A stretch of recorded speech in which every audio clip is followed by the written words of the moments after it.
ದೇವರಾದ ಯೇಸು ಕ್ರಿಸ್ತನ ನಾಮದಲ್ಲಿ ನಿಮ್ಮೆಲ್ಲರಿಗೂ ನನ್ನ ಪ್ರೀತಿಯ ಅಭಿನಂದನೆಗಳು. ಈ ದಿನ ಧ್ಯಾನಕ್ಕೋಸ್ಕರವಾಗಿ ನಾವು ತೆಗೆದುಕೊಳ್ಳುವ ಸತ್ಯವೇದ ಭಾಗವು ಲೂಕನ ಸುವಾರ್ತೆ 24ನೇ ಅಧ್ಯಾಯ 49ನೇ ವಾಕ್ಯದಲ್ಲಿ ಅಡಕವಾಗಿದೆ. ಈಗೋ ನನ್ನ ತಂದೆಯು ವಾಗ್ದಾನ ಮಾಡಿದ್ದನ್ನು ನಿಮಗೆ ಕಳುಹಿಸಿಕೊಡುತ್ತೇನೆ. ಲೂಕ 24:49 ಓದ್ತಾ ಇದ್ದೀನಿ. ಬಹಳ ಹೊತ್ತು ಹುಡುಕಬಾರದು, ತಕ್ಷಣ ಬೈಬಲ್ ತೆಗೆದು ನೋಡಬೇಕು. ಲೂಕ 24:49 ವಾಕ್ಯ. ಈಗೋ ನನ್ನ ತಂದೆಯು ವಾಗ್ದಾನ ಮಾಡಿದ್ದನ್ನು ನಿಮಗೆ ಕಳುಹಿಸಿಕೊಡುತ್ತೇನೆ. ದೇವರು ಮೇಲಣ ಲೋಕದಿಂದ ನಿಮಗೆ ಶಕ್ತಿಯನ್ನು ಒದಗಿಸುವ ತನಕ ಈ ಪಟ್ಟಣದಲ್ಲೇ ಕಾದುಕೊಂಡ್ರಿ ಎಂದು ಹೇಳಿದನು.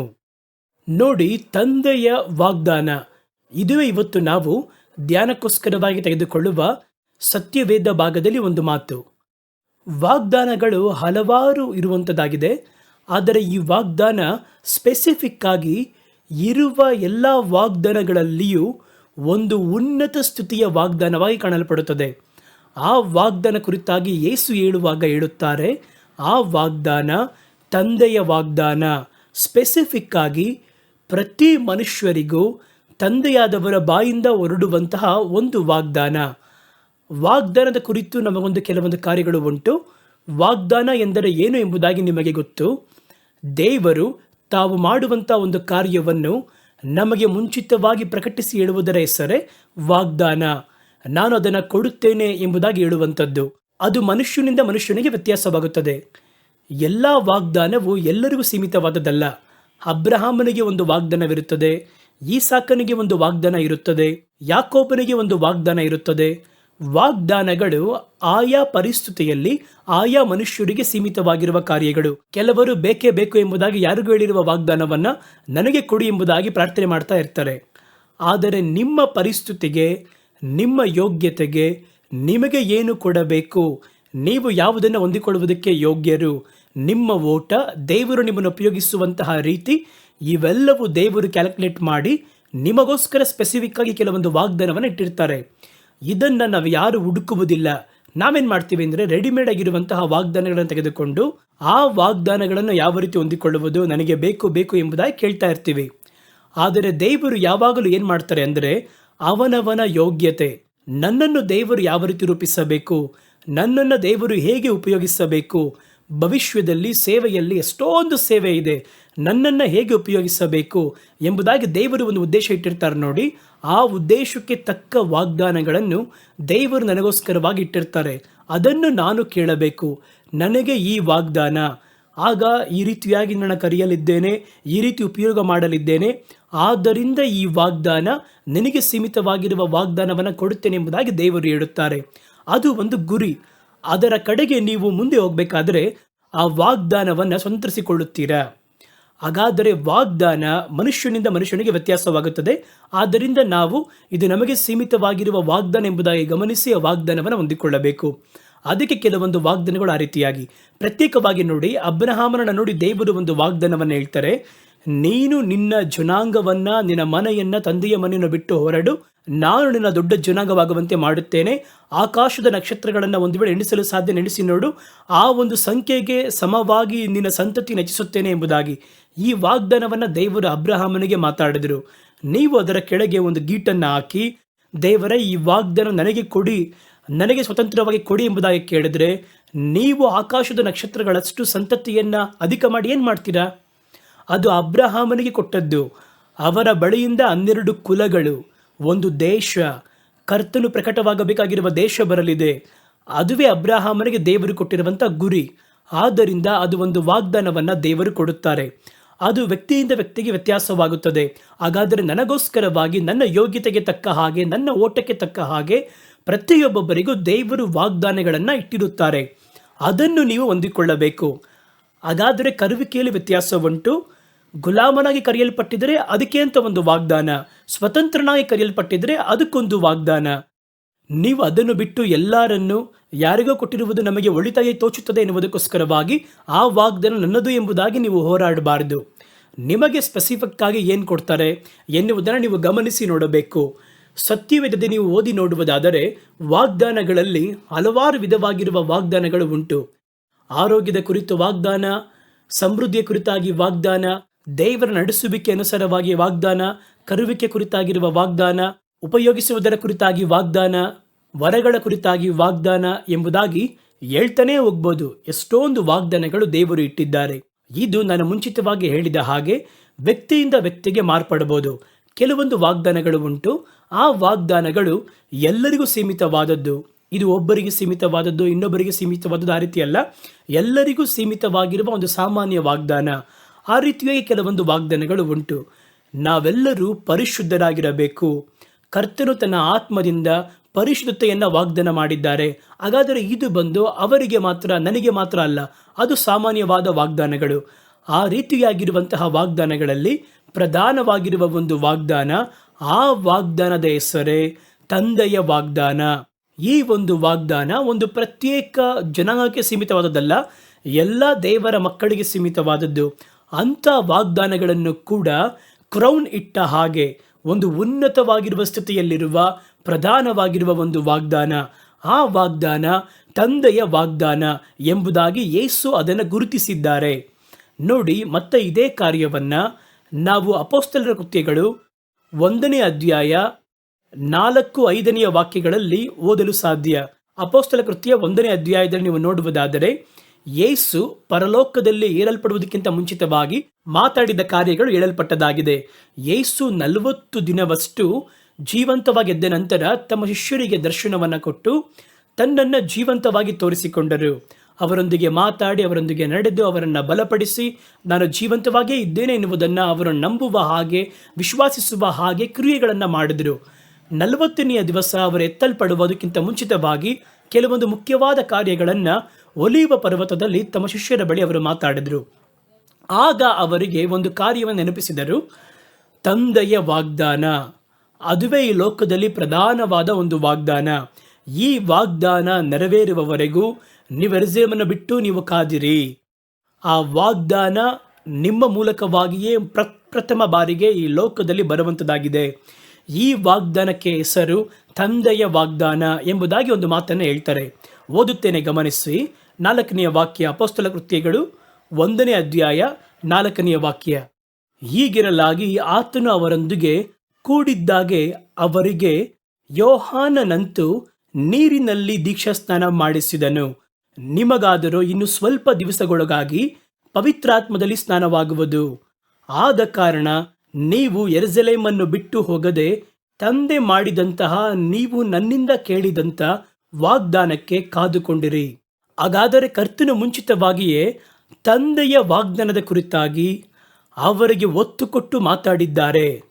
ತಂದೆಯ ವಾಗ್ದಾನ, ಆ ವಾಗ್ದಾನಗಳನ್ನು ಒತ್ತು ಕೊಟ್ಟು ಮಾತಾಡಿ ಆ ವಾಗ್ದಾನಗಳ ಕುರಿತಾಗಿರುವ ಮಹತ್ವವನ್ನು ಮಾತಾಡಿದ್ದಾರೆ.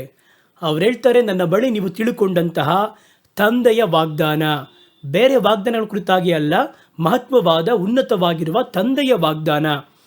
ಆ ವಾಗ್ದಾನ ನೆರವೇರುವ ಕಾಲ ಇದುವೇ. ಮೊದಲು ನೆರವೇರುವಂತಹ ಮನುಷ್ಯರು ನೀವೇ. ಕರ್ತನು ನಿಮ್ಮ ಬಳಿಯೇ ಅದನ್ನು ಆರಂಭಿಸಲಿದ್ದಾರೆ. ಆ ವಾಗ್ದಾನ ನೆರವೇರುವುದಕ್ಕೆ ನೀವು ಕಾದಿರಿ ಎಂಬುದಾಗಿ ಆಜ್ಞಾಪಿಸಿದರು. ಹಾಗಾದರೆ ಇವತ್ತು ನಾವು ನೋಡುವಂಥದ್ದು ತಂದೆಯ ವಾಗ್ದಾನ. ಇದು ಎಲ್ಲರಿಗೂ ಸೀಮಿತವಾದದ್ದು. ಅದು ಏನು ವಾಗ್ದಾನ, ಅದರಲ್ಲಿ ಏನು ವ್ಯತ್ಯಾಸವಿರುವಂಥದ್ದಾಗಿದೆ ಎಂಬುದನ್ನು ನಾವು ನೋಡಲಿದ್ದೇವೆ. ಈ ವಾಗ್ದಾನ ನೆರವೇರುವುದಕ್ಕೆ ಅವರು ಕಾದಿದ್ದಾಗ ಏನು ನಡೆಯಿತು ಅಂತ ನೋಡೋದಾದರೆ, ಆ ವಾಗ್ದಾನ ಏನು ಎನ್ನುವುದು ನಮಗೆ ಅರ್ಥ ಮಾಡಿಕೊಳ್ಳಲು ಸಾಧ್ಯ. ಅವರು ಅಪೊಸ್ತಲ ಕೃತ್ಯ 2ನೇ ಅಧ್ಯಾಯದಲ್ಲಿ ಒಮ್ಮನಸ್ಸು ಪಟ್ಟು ಒಂದು ಸ್ಥಳದಲ್ಲಿ ಕೂಡಿ ಬಂದಿದ್ದರು. ಪಂಚಶತಮ ಎನ್ನುವ ದಿನದಲ್ಲಿ, ಆ ದಿನದಲ್ಲಿ ವಾಗ್ದಾನ, ತಂದೆಯ ವಾಗ್ದಾನ ನೆರವೇರಿತು. ಹೆಂಗೆ ಅಂತ ಕೇಳಿದರೆ, ಆಕಾಶವನ್ನು ಭೂಮಿಯನ್ನು ಉಂಟು ಮಾಡಿದ ದೇವರು ದೇವರಾತ್ಮನ ರೂಪವಾಗಿ ಮನುಷ್ಯರ ಒಳಗೆ ವಾಸ ಮಾಡುವುದಕ್ಕೆ ಇಳಿದು ಬಂದರು. ಮನುಷ್ಯರೊಂದಿಗೆ ಎಲ್ಲ ಸಮಯವೂ ಅವರೊಂದಿಗೆ ಇದ್ದು ಕ್ರಿಯೆ ಮಾಡಿ ವಾಸ ಮಾಡುವುದಕ್ಕೆ ಆರಂಭಿಸಿದರು. ಹಾಗಾದರೆ ಕರ್ತನು ಕೊಟ್ಟಂತಹ ತಂದೆಯ ವಾಗ್ದಾನ ಅಂದರೆ ಏನಂತ ಕೇಳಿದರೆ, ದೇವರು ಪರಿಪೂರ್ಣವಾಗಿ ಲೋಕಾಂತ್ಯದ ಪರ್ಯಂತರ ಸದಾ ಸರ್ವ ದಿನಗಳಲ್ಲಿಯೂ ನಾನು ನಿಮ್ಮೊಂದಿಗೆ ಇದ್ದೇನೆ ಎಂಬುದಾಗಿ ಹೇಳಿದ ಹಾಗೆ ದೇವರು ನಮ್ಮೊಂದಿಗೆ ವಾಸವಿದ್ದು ವ್ಯಾಪಿಸುವಂಥದ್ದೇ ಆ ಒಂದು ವಾಗ್ದಾನ.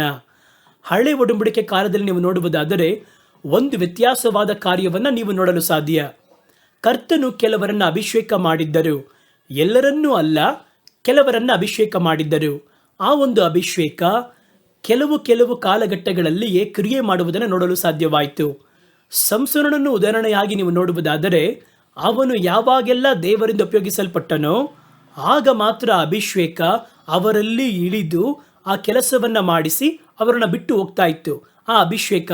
ಆದರೆ ತಂದೆ ವಾಗ್ದಾನ ಮಾಡಿದಂತಹ ನೀವು ನಾನು ಹೊಂದಿದ ಅಭಿಷೇಕ ಒಂದು ಕೆಲಸವನ್ನು ಮಾತ್ರ ಮಾಡಿಸುವುದಕ್ಕೆ ಇರುವಂಥ ಅಭಿಷೇಕವಲ್ಲ, ಒಂದು ಸೇವೆಯನ್ನು ಮಾತ್ರ ಮಾಡಿಸುವುದಕ್ಕೆ ಇರುವಂಥ ಅಭಿಷೇಕವಲ್ಲ. ಅದು ಆ ಸೇವೆಯನ್ನು ಮಾಡಿ ಮುಗಿಸಿದ ನಂತರ ಆ ಅಭಿಷೇಕ ನಮ್ಮನ್ನು ಬಿಟ್ಟು ನೀಗುವಂಥದ್ದು, ಮತ್ತೆ ಆ ಕೆಲಸ ಮಾಡುವಾಗ ನಮ್ಮೊಂದಿಗೆ ಹಿಡಿದು ಬರುವಂತಹ ಅನುಭವವನ್ನು ಹೊಂದುವಂಥದ್ದಲ್ಲ. ಹೊಸ ಒಡಂಬಡಿಕೆಯ ಕಾಲದಲ್ಲಿ ಮನುಷ್ಯರೊಂದಿಗೆ ದೇವರು ತಂಗಿ 24 ಗಂಟೆಗಳ ಕಾಲ ಲೋಕದ ಯುಗಾಂತ್ಯದವರೆಗೂ ನಮ್ಮೊಂದಿಗೆ ಇರುವ ಹಾಗೆ ದೇವರು ಒಂದು ವಾಗ್ದಾನ ಮಾಡಿದ್ದಾರೆ.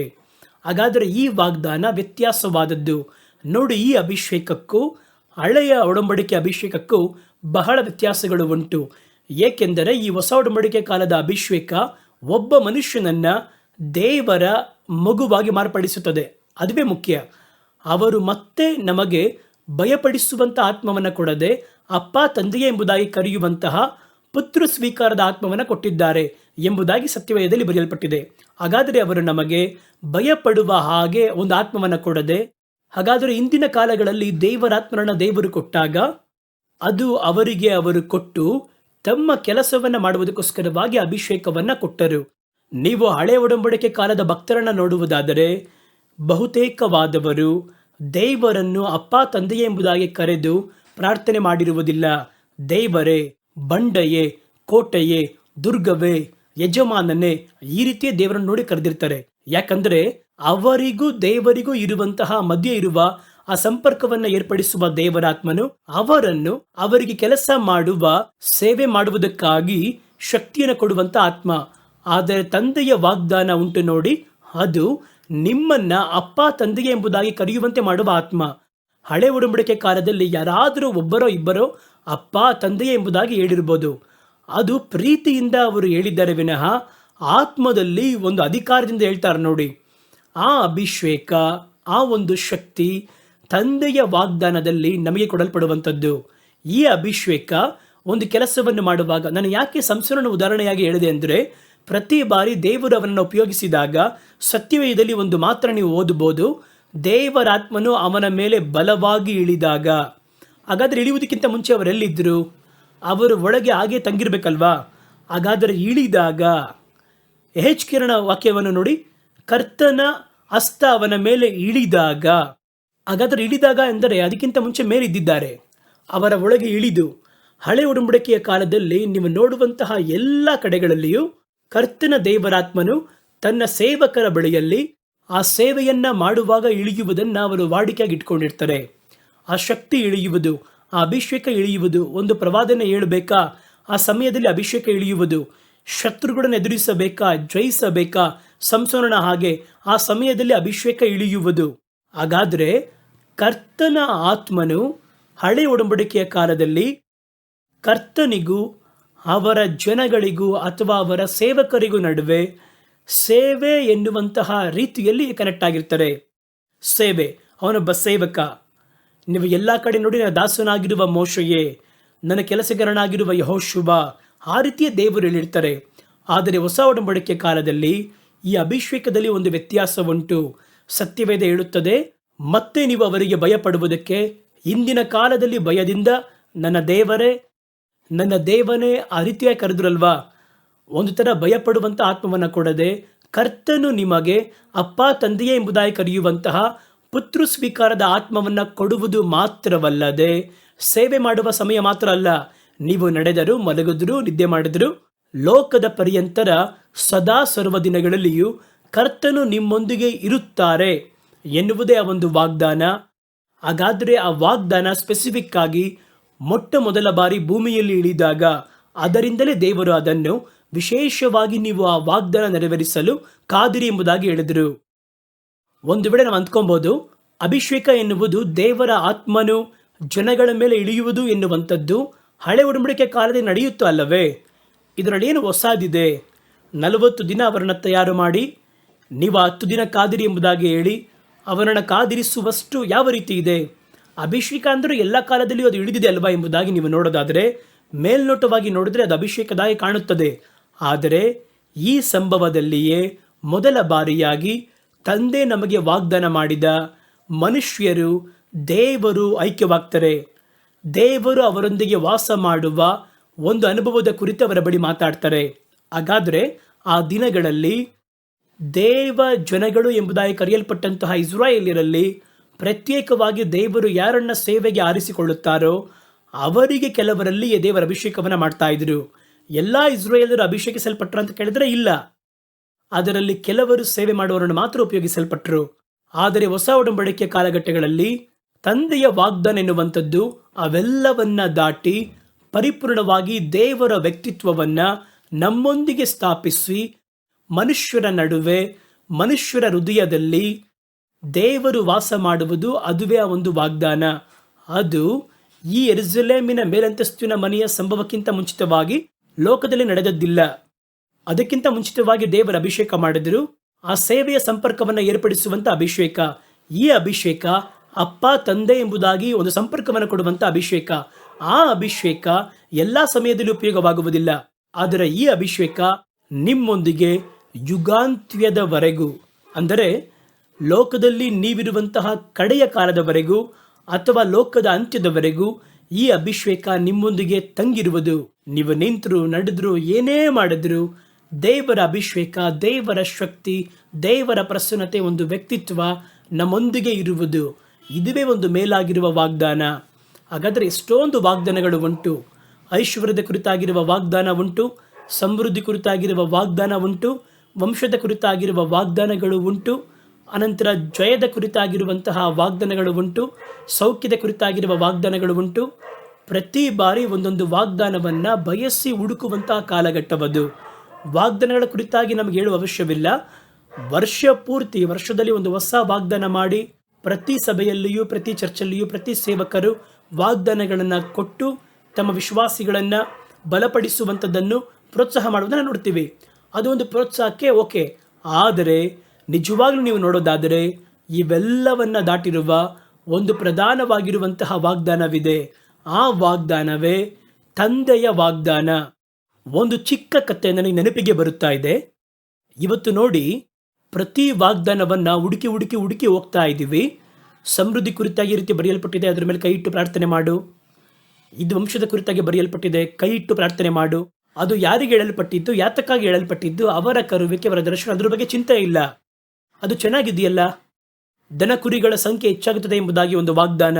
ಸರಿ, ಓಕೆ, ನಿನ್ನ ಗಜಾನ, ನಿನ್ನ ಎಲ್ಲ ಗೂಡಾರವನ್ನು ವಿಸ್ತಾರ ಮಾಡ್ತೀನಿ, ಇದೆಲ್ಲ ಚೆನ್ನಾಗಿದೆಯಲ್ಲ. ಅದು ಯಾದಕ್ಕಾಗಿ ಹೇಳಲ್ಪಟ್ಟಿತ್ತು, ಯಾರಿಗೆ ಹೇಳಲ್ಪಟ್ಟಿದ್ದು, ಅವರ ಕರುವಿಕೆ ಏನು, ಅವರನ್ನು ದೇವರು ಯಾವ ರೀತಿ ಉಪಯೋಗ ಮಾಡ್ತಾರೆ, ಇದೆಲ್ಲ ನೋಡುವುದಿಲ್ಲ. ನಮಗೆ ಯಾವುದು ಚೆನ್ನಾಗಿದೆಯೋ ಅದನ್ನು ನಾವು ಅಭಿಪ್ರಾಯವನ್ನು ಇಟ್ಟು ಪ್ರಾರ್ಥನೆ ಮಾಡ್ತಾ ಇರ್ತೀವಿ. ಒಂದು ಚಿಕ್ಕ ಕಥೆ ಹೇಳ್ತೀನಿ ಅಂತ ಹೇಳಿದ್ನಲ್ಲ, ಅದನ್ನ ಹೇಳ್ತೀನಿ ನೋಡಿ. ಒಂದು ದೊಡ್ಡ ಮಹಾ ಅರಸನಿದ್ದ, ಒಂದು ದೊಡ್ಡ ರಾಜ, ಒಳ್ಳೆ ಐಶ್ವರ್ಯವಂತನಾಗಿರುವವನು. ಒಂದು ದಿನ ರಾತ್ರಿ ಆ ರಾಜ ಯೋಚನೆ ಮಾಡ್ತಿರ್ಬೇಕಾದ್ರೆ, ಎಷ್ಟೊಂದು ಐಶ್ವರ್ಯವಿದೆಯಲ್ಲ, ಕುಳಿತು ತಿಂದರೆ ಹಲವು ಅರಸರು ಹಲವು ತಲೆಮಾರಿಗೆ ಊಟ ಮಾಡ್ಬೋದು, ಅಷ್ಟೊಂದು ಆಸ್ತಿ ಇದೆಯಲ್ಲ, ಇಷ್ಟೊಂದು ಆಡಂಬವಾಗಿರುವಂಥ ಅರಮನೆ ಇದೆ, ಇವೆಲ್ಲ ನಮಗೆ ಎಲ್ಲಿಂದ ಬಂದಿದ್ದು? ಮನುಷ್ಯರು ನಮ್ಮ ಪ್ರಜೆಗಳಿಂದ ತಾನೇ ನಮಗೆ ಸಿಕ್ಕಿದ್ದು. ಬರುವಂತಹ ನನ್ನ ಹುಟ್ಟುಹಬ್ಬಕ್ಕೆ ಒಂದು ಹೊಸ ಪ್ರಕಟಣೆಯನ್ನು ಕೊಟ್ಟು ಎಲ್ಲ ಪ್ರಜೆಗಳಿಗೂ ತಾವು ಬಯಸುವಂಥ ಕಾರ್ಯಗಳನ್ನು ಕೊಟ್ಟು ಅವರನ್ನು ಸಂತೋಷಪಡಿಸಬೇಕೆಂಬುದಾಗಿ ತೀರ್ಮಾನ ಮಾಡಿದರು. ತೀರ್ಮಾನ ಮಾಡಿ ಅರಸನು ಹೇಳಿದ್ರು, ಪ್ರತ್ಯೇಕ ದಿನ ನನ್ನ ಜನ್ಮದಿನದ ಬೆಳಗ್ಗೆ ಅರಮನೆಯ ಬಾಗಿಲುಗಳು ತೆರೆಯಲ್ಪಟ್ಟದಾಗಿರಬೇಕು, ಬೊಕ್ಕಸದ ಆ ಕದಗಳು ತೆರೆಯಲ್ಪಟ್ಟದಾಗಿರಬೇಕು, ನನ್ನ ಅರಮನೆಯಲ್ಲಿರುವಂತಹ ಬೆಲೆ ಕಟ್ಟಲಾಗಿರುವ ವಸ್ತುಗಳು ಹೊರಗೆ ತಂದು ನೋಟಕ್ಕೋಸ್ಕರವಾಗಿ ಇಡಲ್ಪಟ್ಟಿರುತ್ತದೆ. ಆಗ ನನ್ನ ಪ್ರಜೆಗಳು ಅಲ್ಲಿ ಬಂದು ಎಲ್ಲರೂ ನಿಂತು ಯಾರಿಗೆ ಏನು ಬೇಕೋ ಅದನ್ನು ತೆಗೆದುಕೊಂಡು ಹೋಗಬಹುದು. ಸಂಜೆ 6 ಗಂಟೆಯವರೆಗೂ ಟೈಮ್ ನಿಮಗೆ. ಆ 6 ಗಂಟೆ ಒಳಗೆ, ಬೆಳಗ್ಗೆ 10 ಗಂಟೆಯಿಂದ 6 ಗಂಟೆ ಒಳಗೆ ನಿಮಗೆ ಏನು ಬೇಕೋ ನೀವು ತೆಗೆದುಕೊಂಡು ಹೋಗ್ಬೋದು. ನಿಮಗೇನೆಲ್ಲ ಬೇಕೋ ನಾನು ಮಂತ್ರಿಗಳು ಕುಳಿತು ನಾವು ನೋಡ್ತೀವಿ ಎಂಬುದಾಗಿ ಅವರು ಹೇಳ್ತಾರೆ. ಹುಟ್ಟುಹಬ್ಬದ ದಿನದಂದು ಬೆಳಗ್ಗೆ ಅರಮನೆಯ ಬಾಗಿಲುಗಳು ತೆರೆಯಲ್ಪಟ್ಟಿತ್ತು. ಅರಮನೆ ಅಂದರೆ ನಿಮ್ಗೆ ಗೊತ್ತಲ್ವಾ, ಮೆಟ್ಟಿಲಾಗಿ ಇದೆ. ಆ ಮೆಟ್ಟಿಲುಗಳ ಮೇಲೆ ಆ ಉಚ್ಚಘಟ್ಟದಲ್ಲಿ, ಅದಾದ ನಂತರ ಬಾಗಿಲು ಆರಂಭವಾಗುತ್ತದೆ. ಹಲವು ಮೆಟ್ಟಿಲುಗಳನ್ನು ಹತ್ತಿ ಅರಮನೆ ಒಳಗೆ ಹೋಗಬೇಕು. ಆ ಒಂದೊಂದು ಮೆಟ್ಟಿಲುಗಳಲ್ಲಿಯೂ ಬಹಳ ವಸ್ತುಗಳು ಬಂಗಾರದಲ್ಲಿಯೂ ಬೆಳ್ಳಿಯಲ್ಲಿಯೂ ವಜ್ರಗಳಲ್ಲಿಯೂ ವೈಡೂರ್ಯಗಳಿಂದಲೂ ಮಾಡಲ್ಪಟ್ಟದ್ದಾಗಿರುವಂಥದ್ದಾಗಿದೆ. ಅರಮನೆ ತೆರೆಯಲ್ಪಟ್ಟದ್ದಾಗಿದೆ. ಈ ರೀತಿಯಾಗಿ ಒಂದು ಪ್ರಕಟಣೆ ಕೊಟ್ಟರೆ ಹೆಂಗಿರುತ್ತೆ ನೋಡಿ. 10 ಗಂಟೆಗೆ ಸ್ಟಾರ್ಟಿಂಗ್ ಅಂತ ಹೇಳಿದ್ರೆ ಜನಗಳು ಒಂದು ದಿನ ಹಿಂದೆನೆ ಬಂದು ಎಲ್ಲ ಮಲಗಿಬಿಟ್ರು. ಅವರೆಲ್ಲ ಗುಂಪು ಗುಂಪಾಗಿ ಸಂಜೆ ವೇಳೆಯಲ್ಲಿ ದೊಡ್ಡ ಗುಂಪು ಕುಟುಂಬವಾಗಿ ಎತ್ತವರು ಮಕ್ಕಳಿಗೆ ಹೇಳ್ತಾ ಇದ್ದಾರೆ, ಬೆಳಗ್ಗೆ ಹೋಗ್ಬೇಕಾದ್ರೆ ಏನಾದರೂ ಸುಮ್ಮನೆ ಟಮ್ಲರ್ ಗಿಮ್ಲರ್ ತಗೊಂಬಾರದು, ದೊಡ್ಡದಾಗಿ ತಗೊಂಬಾರಪ್ಪ. ಆ ರೀತಿ ಒಬ್ಬೊಬ್ಬರು ತಮ್ಮ ಮಕ್ಕಳಿಗೆ ಎತ್ತವರು ಹೇಳ್ಕೊಡ್ತಾ ಇದ್ದಾರೆ. ಎಲ್ಲರೂ ತಯಾರಾಗಿ ಕಾದಿದ್ದಾರೆ. ರಾಜ ಬಂದು ಮೇಲೆ ಕುಳಿತುಕೊಂಡನು. ಮೇಲೆ ಕುಳಿತು ಈಗ ಬಾಗಿಲು ತೆರೆಯಲ್ಪಡುತ್ತೆ, ಅಲ್ಲಿ ಆಜ್ಞೆಯನ್ನು ಕೊಡ್ತಾರೆ. ಸೇವಕರೆಲ್ಲ ನಿಂತಿದ್ದಾರೆ. ಆ ನೋಟವನ್ನು ಕಣ್ಮುಂದೆ ತನ್ನಿ. ಸರ್ಕಾರದ ಬೊಕ್ಕಸ ತೆರೆಯಲ್ಪಟ್ಟಿತ್ತು. ಅದು ಅರಮನೆಯ ಪಕ್ಕದಲ್ಲೇ ಇದೆ.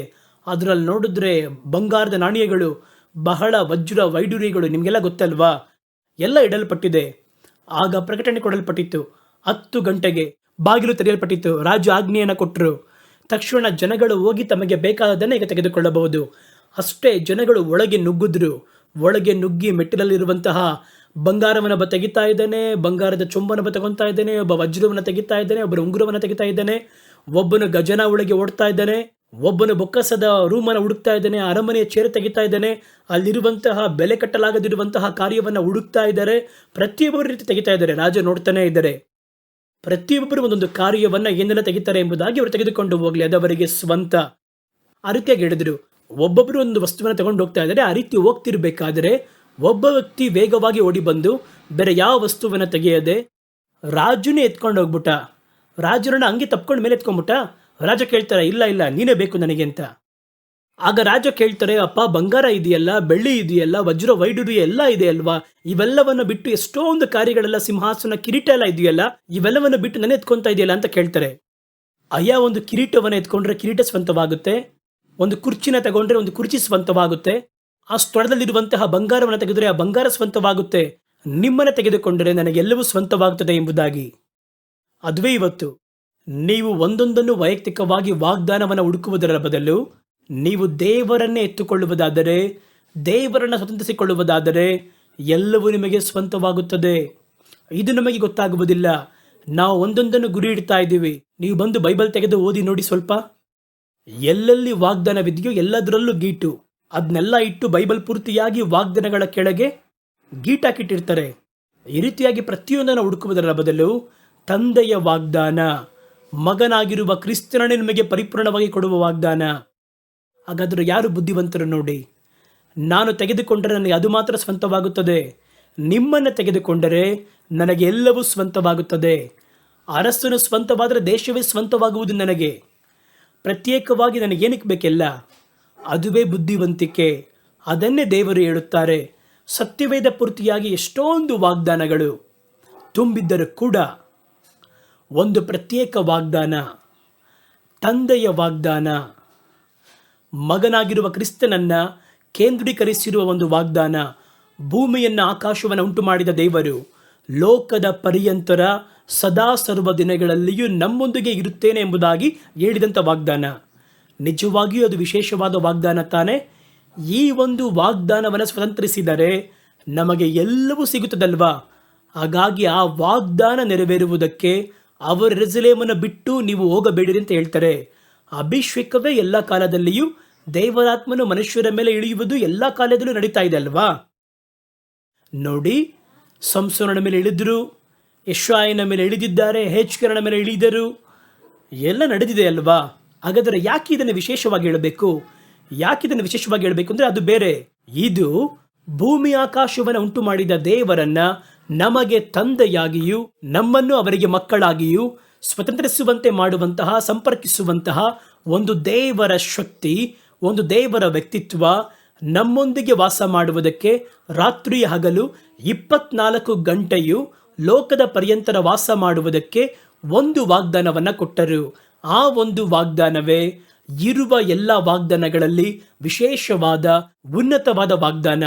ಹಾಗಾದರೆ ಈ ವಾಗ್ದಾನಕ್ಕೆ ಯೇಸು ಏನು ಹೆಸರು ಕೊಡ್ತಾರಂದರೆ ತಂದೆಯ ವಾಗ್ದಾನ ಎಂಬುದಾಗಿ ಅವರು ಹೇಳ್ತಾರೆ.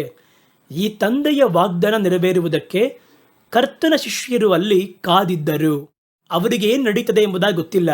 ಆ ವಾಗ್ದಾನದ ಕುರಿತು ಅವರು ಮುಂಚಿತವಾಗಿ ಹೇಳಿದರೂ ಕೂಡ ಆ ವಾಗ್ದಾನ ನೇರವಾಗಿ ತಮ್ಮೊಳಗೆ ಬಂದು ಅದನ್ನು ಅನುಭವಿಸುವವರೆಗೂ ಅದನ್ನು ಪರಿಪೂರ್ಣವಾಗಿ ಗ್ರಹಿಸಲಾಗಲಿಲ್ಲ. ಯೇಸು ಜೀವಂತವಾಗಿ ಅವರೊಂದಿಗೆ ಇದ್ದಂತಹ ಕಾಲದಲ್ಲಿ, ಸೇವೆ ಮಾಡಿದಂಥ ಕಾಲದಲ್ಲಿ ಬಹಳ ವಾಗ್ದಾನದ ಕುರಿತಾಗಿರುವ ವಿವರಗಳನ್ನು ಹೇಳಿದ್ದಾರೆ. ಅದನ್ನೇ ಅವರು ಹೇಳ್ತಾ ಇದ್ದಾರೆ. ಅಪೊಸ್ತಲ ಕೃತ್ಯ 1ನೇ ಅಧ್ಯಾಯದ 5ನೇ ವಾಕ್ಯದಲ್ಲಿ ನನ್ನ ಬಳಿ ನೀವು ಕೇಳಿದಂತಹ ತಂದೆಯ ವಾಗ್ದಾನ ಅಂತ ಹೇಳ್ತಾರೆ. ಹಾಗಾದರೆ ಕೇಳಿದಂಥ ವಾಗ್ದಾನವಾಗಿದ್ದರೂ ಅದನ್ನು ಪರಿಪೂರ್ಣವಾಗಿ ಅವರು ಗ್ರಹಿಸಲಿಲ್ಲ. ಯಾವಾಗ ಗ್ರಹಿಸ್ತಾರೆ ಅಂದರೆ, ಒಂದು ಕಾರ್ಯದ ಕುರಿತಾಗಿ ಹೇಳಿ ಕೇಳಿ ಮಾತಾಡಿ ಅರ್ಥೈಸುವುದರ ಬದಲು ಅದನ್ನು ಪರಿಪೂರ್ಣವಾಗಿ ಹೊಂದಿ ಅದನ್ನು ರುಚಿ ಮಾಡಿ ನೋಡುವಾಗಲೇ ಅದರ ಪೂರ್ಣ ಸ್ವಭಾವ ಗ್ರಹಿಸಲು ಸಾಧ್ಯ. ಹಾಗಾದರೂ ನಮಗೆ ಮೇಲ್ನೋಟವಾಗಿ ನೋಡಿದ್ರೆ ಆತ್ಮದ ಶಕ್ತಿ ಮನುಷ್ಯರಲ್ಲಿ ಇಳಿಯಿತು. ಇದು ಎಲ್ಲ ಕಾಲದಲ್ಲೂ ನಡೆದಿದ್ದು ತಾನೆ. ಇದಕ್ಕೆ ಯಾಕೆ ಇಷ್ಟೊಂದು ಬಿಲ್ಡಪ್ಪು, ಯಾಕೆ ಇಷ್ಟೊಂದು ಕಾರ್ಯಗಳು ಎಂಬುದಾಗಿ ಅಂದುಕೊಳ್ಳಲು ಮುಂದಾಗ್ತೀವಿ. ಮೇಲ್ನೋಟವಾಗಿ ನೋಡಿದರೆ ಎರಡು ಒಂದೇ ಥರ ಇದ್ದರೂ ಇದು ಬೇರೆ ಅದು ಬೇರೆ. ಅದನ್ನೇ ನಿಮಗೆ ಮೊದಲ ಭಾಗದಲ್ಲಿ ವಿವರವಾಗಿ ಹೇಳಿದೆ. ಹಾಗಾಗಿ ಈ ತಂದೆಯ ವಾಗ್ದಾನ ನೆರವೇರುವುದಕ್ಕೆ ಕಾದಿರಬೇಕು. ಆ ವಾಗ್ದಾನ ಏನು ಎನ್ನುವುದರ ಕುರಿತೆ ಲೂಕನ ಸುವಾರ್ತೆ 24:49 ಹೇಳ್ತಾರೆ, ನನ್ನ ತಂದೆ ವಾಗ್ದಾನ ಮಾಡಿದಂತಹ ವಾಗ್ದಾನ, ಈಗೋ ನಾನು ನಿಮಗೆ ಆ ವಾಗ್ದಾನವನ್ನು ಕಳುಹಿಸುತ್ತೇನೆ, ನೀವು ಉನ್ನತದಲ್ಲಿ ಬರುವಂತಹ ಬಲದಿಂದ ಧರಿಸಲ್ಪಡುವವರೆಗೂ ಯೆರೂಸಲೇಮ್ ಪಟ್ಟಣದಲ್ಲಿಯೇ ಇರು ಎಂಬುದಾಗಿ ಹೇಳಿದರು. ಆ ಅಭಿಷೇಕ, ಆ ಶಕ್ತಿಯನ್ನು ಹೊಂದುವವರೆಗೂ, ತಂದೆಯ ವಾಗ್ದಾನ ನೆರವೇರುವವರೆಗೂ ನಾನು ಹೋಗಿ ಒಬ್ಬ ಸಹಾಯಕನನ್ನು ಅಥವಾ ಆ ಶಕ್ತಿಯನ್ನು ನಿಮ್ಮ ನಡುವೆ ಕಳುಹಿಸುತ್ತೇನೆ. ಹಾಗಾದರೆ ನೋಡಿ, ಅದಕ್ಕೆ 10 ದಿನದಲ್ಲಿ ಕರ್ತನು ಪರಲೋಕಕ್ಕೆ ಹೋಗಿ ದೇವರು ತಮ್ಮ ಆತ್ಮವನ್ನು ಜನಗಳ ಮೇಲೆ ಕಳುಹಿಸಿದರು. ಈ ಆತ್ಮ ಪುನರುತ್ಥಾನವಾದ ಲೋಕದ ಮೇಲೆ ಅಧಿಕಾರವನ್ನು ಹೊಂದಿರುವಂತಹ ಕ್ರಿಸ್ತನ ಆತ್ಮ. ಅದನ್ನೇ ಅರ್ಥ ಮಾಡಿಕೊಳ್ಳಬೇಕು. ಈ ಆತ್ಮಕ್ಕಿರುವಂತಹ ಬಲ, ಈ ಆತ್ಮಕ್ಕಿರುವಂತಹ ಅಧಿಕಾರ, ಈ ಆತ್ಮಕ್ಕಿರುವಂತಹ ಶಕ್ತಿ ಎಲ್ಲ ವ್ಯತ್ಯಾಸವಾದದ್ದು. ಹಾಗಾದರೆ ಈ ಶಕ್ತಿ ವಿಶೇಷವಾಗಿ ಲೋಕವನ್ನು ಜಯಿಸುವುದಕ್ಕೂ, ಲೋಕದ ಕ್ರಿಯೆಗಳನ್ನು ಜಯಿಸುವುದಕ್ಕೂ, ಸೈತಾನನನ್ನು ಎದುರಿಸುವುದಕ್ಕೂ, ಸೈತಾನನನ್ನು ಅಡಗಿಸಿ ಆಳ್ವಿಕೆ ಮಾಡುವುದಕ್ಕೂ ಕರ್ತನಿಂದ ಕೊಡಲ್ಪಟ್ಟಂತಹ ಒಂದು ಬಲವಾದ ಅಭಿಷೇಕ. ಅದರಲ್ಲಿ ಪುನರುತ್ಥಾನದ ಅಧಿಕಾರವಿತ್ತು. ಹಳೆ ಉಡಂಬಡಿಕೆಯ ಕಾಲದ ಭಕ್ತರ ಆತ್ಮದಲ್ಲಿ ಅದು ಕರ್ತನ ಆತ್ಮ ಅಂದರೆ ಪರಿಶುದ್ಧ ಆತ್ಮನೇ, ಆದರೆ ಅದರಲ್ಲಿ ಪುನರುತ್ಥಾನದ ಶಕ್ತಿಯ ಅಧಿಕಾರವಿಲ್ಲ. ಯೇಸು ಶಿಲುಬೆಯಲ್ಲಿ ಒಡೆಯಲ್ಪಟ್ಟು ಪುನರುತ್ಥಾನ ಹೊಂದಿದಾಗಲೇ ಈ ಲೋಕದ ಮೇಲೆ ಒಂದು ಅಧಿಕಾರವನ್ನು ಅವರು ಹೊಂದಿಕೊಂಡರು. ಅದು ಪುನರುತ್ಥಾನದ ಆತ್ಮಕ್ಕೆ ಕೊಡಲ್ಪಟ್ಟಂತಹ ಅಧಿಕಾರ. ಆ ಆತ್ಮವನ್ನು ದೇವರು ಪರಲೋಕದಿಂದ ಕಳುಹಿಸಿ ಮನುಷ್ಯರನ್ನು ವಿಶೇಷವಾಗಿ ಅವರನ್ನು ನಡೆಸುವುದಕ್ಕೆ ಈ ಅಭಿಷೇಕವನ್ನು ಆಜ್ಞಾಪಿಸುತ್ತಾರೆ. ಹೊರತೋರುವಿಕೆಯಲ್ಲಿ ನೋಡುವುದಾದರೆ ಹಳೆ ಒಡಂಬಡಿಕೆ ಕಾಲದ ಅಭಿಷೇಕ, ಹೊಸ ಒಡಂಬಡಿಕೆ ಕಾಲದ ಅಭಿಷೇಕ ಒಂದೇ ಥರ ಕಾಣಿಸುತ್ತೆ, ಆದರೆ ಎರಡು ವ್ಯತ್ಯಾಸವಾದದ್ದು. ಅದು ಪರಿಶುದ್ಧಾತ್ಮನು, ವರಗಳು ತುಂಬಿದಂತಹ ಶಕ್ತಿಯುಳ್ಳ ಆತ್ಮನು. ಆದರೆ ಹೊಸ ಒಡಂಬಡಿಕೆ ಕಾಲದ ದೇವರಾತ್ಮನೆನ್ನುವವರು, ಪುನರುತ್ಥಾನದ ಅಧಿಕಾರವನ್ನು ಹೊಂದಿರುವವರು, ನಿಮಗೆ ಅಪ್ಪ ತಂದೆಯೇ ಎನ್ನುವ ರೀತಿಯಲ್ಲಿ ದೇವರೊಂದಿಗೆ ಒಂದು ಸಂಪರ್ಕವನ್ನು ಏರ್ಪಡಿಸುವ ಅಧಿಕಾರವುಳ್ಳಾತನು. ಹಾಗಾದರೆ ಈ ಅಭಿಷೇಕ ಎನ್ನುವಂಥದ್ದು ವ್ಯತ್ಯಾಸವಾದದ್ದು. ಇದು ಬರುವುದಕ್ಕಾಗಿ ಲೋಕವೇ ಕಾದಿತ್ತು. ಲೋಕದಲ್ಲಿ ಒಂದು ದೊಡ್ಡ ಹೊಸ ಪರಿಣಾಮ, ಒಂದು ಹೊಸ ಟ್ರಾನ್ಸ್ಫಾರ್ಮೇಷನ್, ಒಂದು ಬದಲಾವಣೆ ಅಭಿಷೇಕದಲ್ಲಿ ಕೊಡಲ್ಪಡುತ್ತದೆ. ಆ ದಿನದಲ್ಲಿ ನೋಡಿ, ಮುಂಚಿತವಾಗಿ ನಿಮಗೆ ಹೇಳಿದ ಹಾಗೆ ಸೇವೆ ಮಾಡುವವರಿಗೂ ಕರ್ತನಿಗಾಗಿ ವಿಶೇಷವಾದ ಕಾರ್ಯವನ್ನು ಮಾಡುವುದಕ್ಕಾಗಿ ಆ ದೇವರಾತ್ಮನು ಅನುಗ್ರಹಿಸಲ್ಪಟ್ಟನು. ಆದರೆ ಹೊಸ ಒಡಂಬಡಿಕೆ ಕಾಲದಲ್ಲಿ ದೇವರನ್ನು ನಂಬುವ ಪ್ರತಿಯೊಬ್ಬೊಬ್ಬರ ಮೇಲೆ ಅಭಿಷೇಕ ಸುರಿಸಲ್ಪಟ್ಟಿತು. ಆ ಕಲ್ಪನೆ ಮಾಡೋಕ್ಕಾಗದಿರುವಂಥ ಒಂದು ಕಾರ್ಯವದು. ಸತ್ಯವೇದ ಅದರ ಕುರಿತು ಹೇಳುತ್ತದೆ. ಯೋವೇಲ ಹೇಳುತ್ತಾನೆ 2:28 ಕಡೆಯ ದಿನಗಳಲ್ಲಿ ಎಲ್ಲ ಮನುಷ್ಯರ ಮೇಲೆ ನನ್ನ ಆತ್ಮವನ್ನು ಸುರಿಸುವೆನು ಎಂಬುದಾಗಿ. ಆ ಅಭಿಷೇಕ ಇದು ಎಲ್ಲಿ ವ್ಯತ್ಯಾಸ ಪಡುತ್ತದೆ ಎಂದರೆ, ಎಲ್ಲ ಮನುಷ್ಯರ ಮೇಲೂ. ಯೋವೇಲ್ ಈ ಪ್ರವಾದನೆಯನ್ನು ನುಡಿದಂತಹ ದಿನಗಳಲ್ಲಿ ಆ ಪ್ರವಾದನೆಯ ಪರಿಪೂರ್ಣ ಅರ್ಥ ಗೊತ್ತಿದ್ದರೆ ಯೋವೇಲನ ಮೇಲೆ ಅಪರಾಧವನ್ನು ಹಾಕಿ ಕಲಿಸಿತಾ ಇದ್ರು.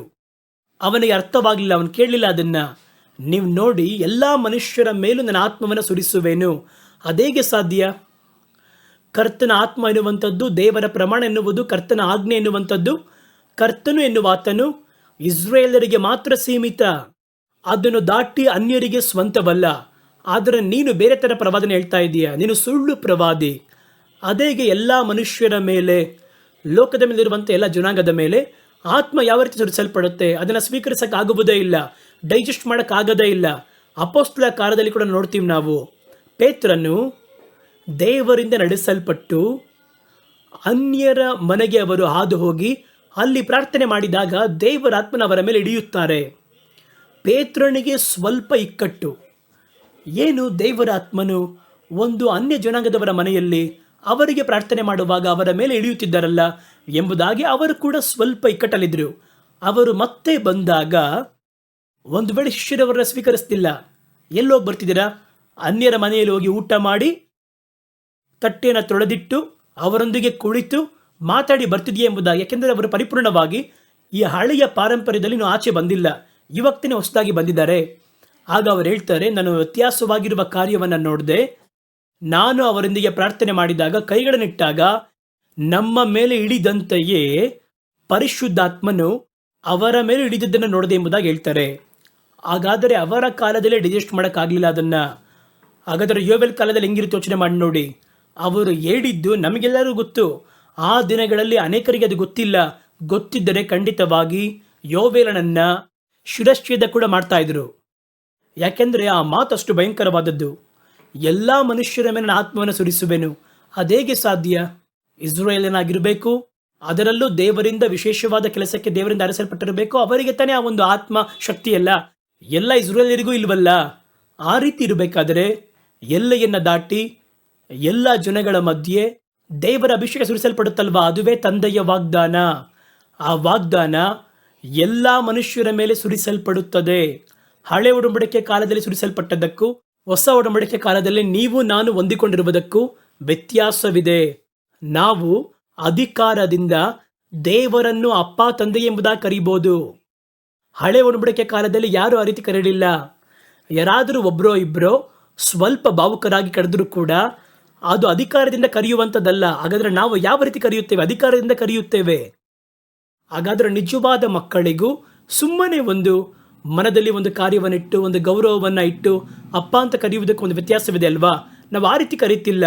ಕರ್ತನನ್ನು ಅಪ್ಪ ತಂದೆಯೇ ಎಂಬುದಾಗಿ ಆ ಒಂದು ಅಧಿಕಾರದ ಆತ್ಮದಿಂದ, ಆ ದೇವರಾತ್ಮನ ಕೊಟ್ಟಂಥ ಅಧಿಕಾರದಿಂದ, ಸ್ವತಂತ್ರದಿಂದ ನಾವು ಮಾತಾಡ್ತಾ ಇದ್ದೀವಿ.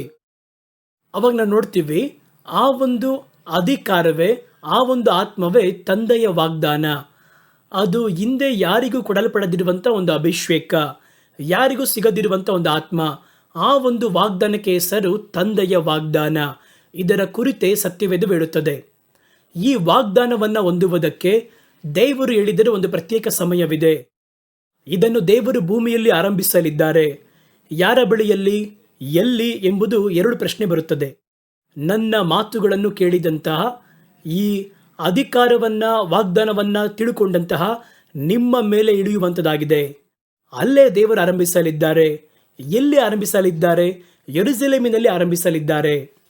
ಹಾಗಾದರೆ ಕರ್ತನು ಯಾರ ಬಳಿ ಆರಂಭಿಸುತ್ತಾರೋ ಅವರು ಯೆರೂಸಲೇಮ್ ವಾಸಿಗಳಲ್ಲ, ಆದರೆ ದೇವರು ಆರಂಭಿಸುವಂಥ ಸ್ಥಳ ಯೆರೂಸಲೇಮ್.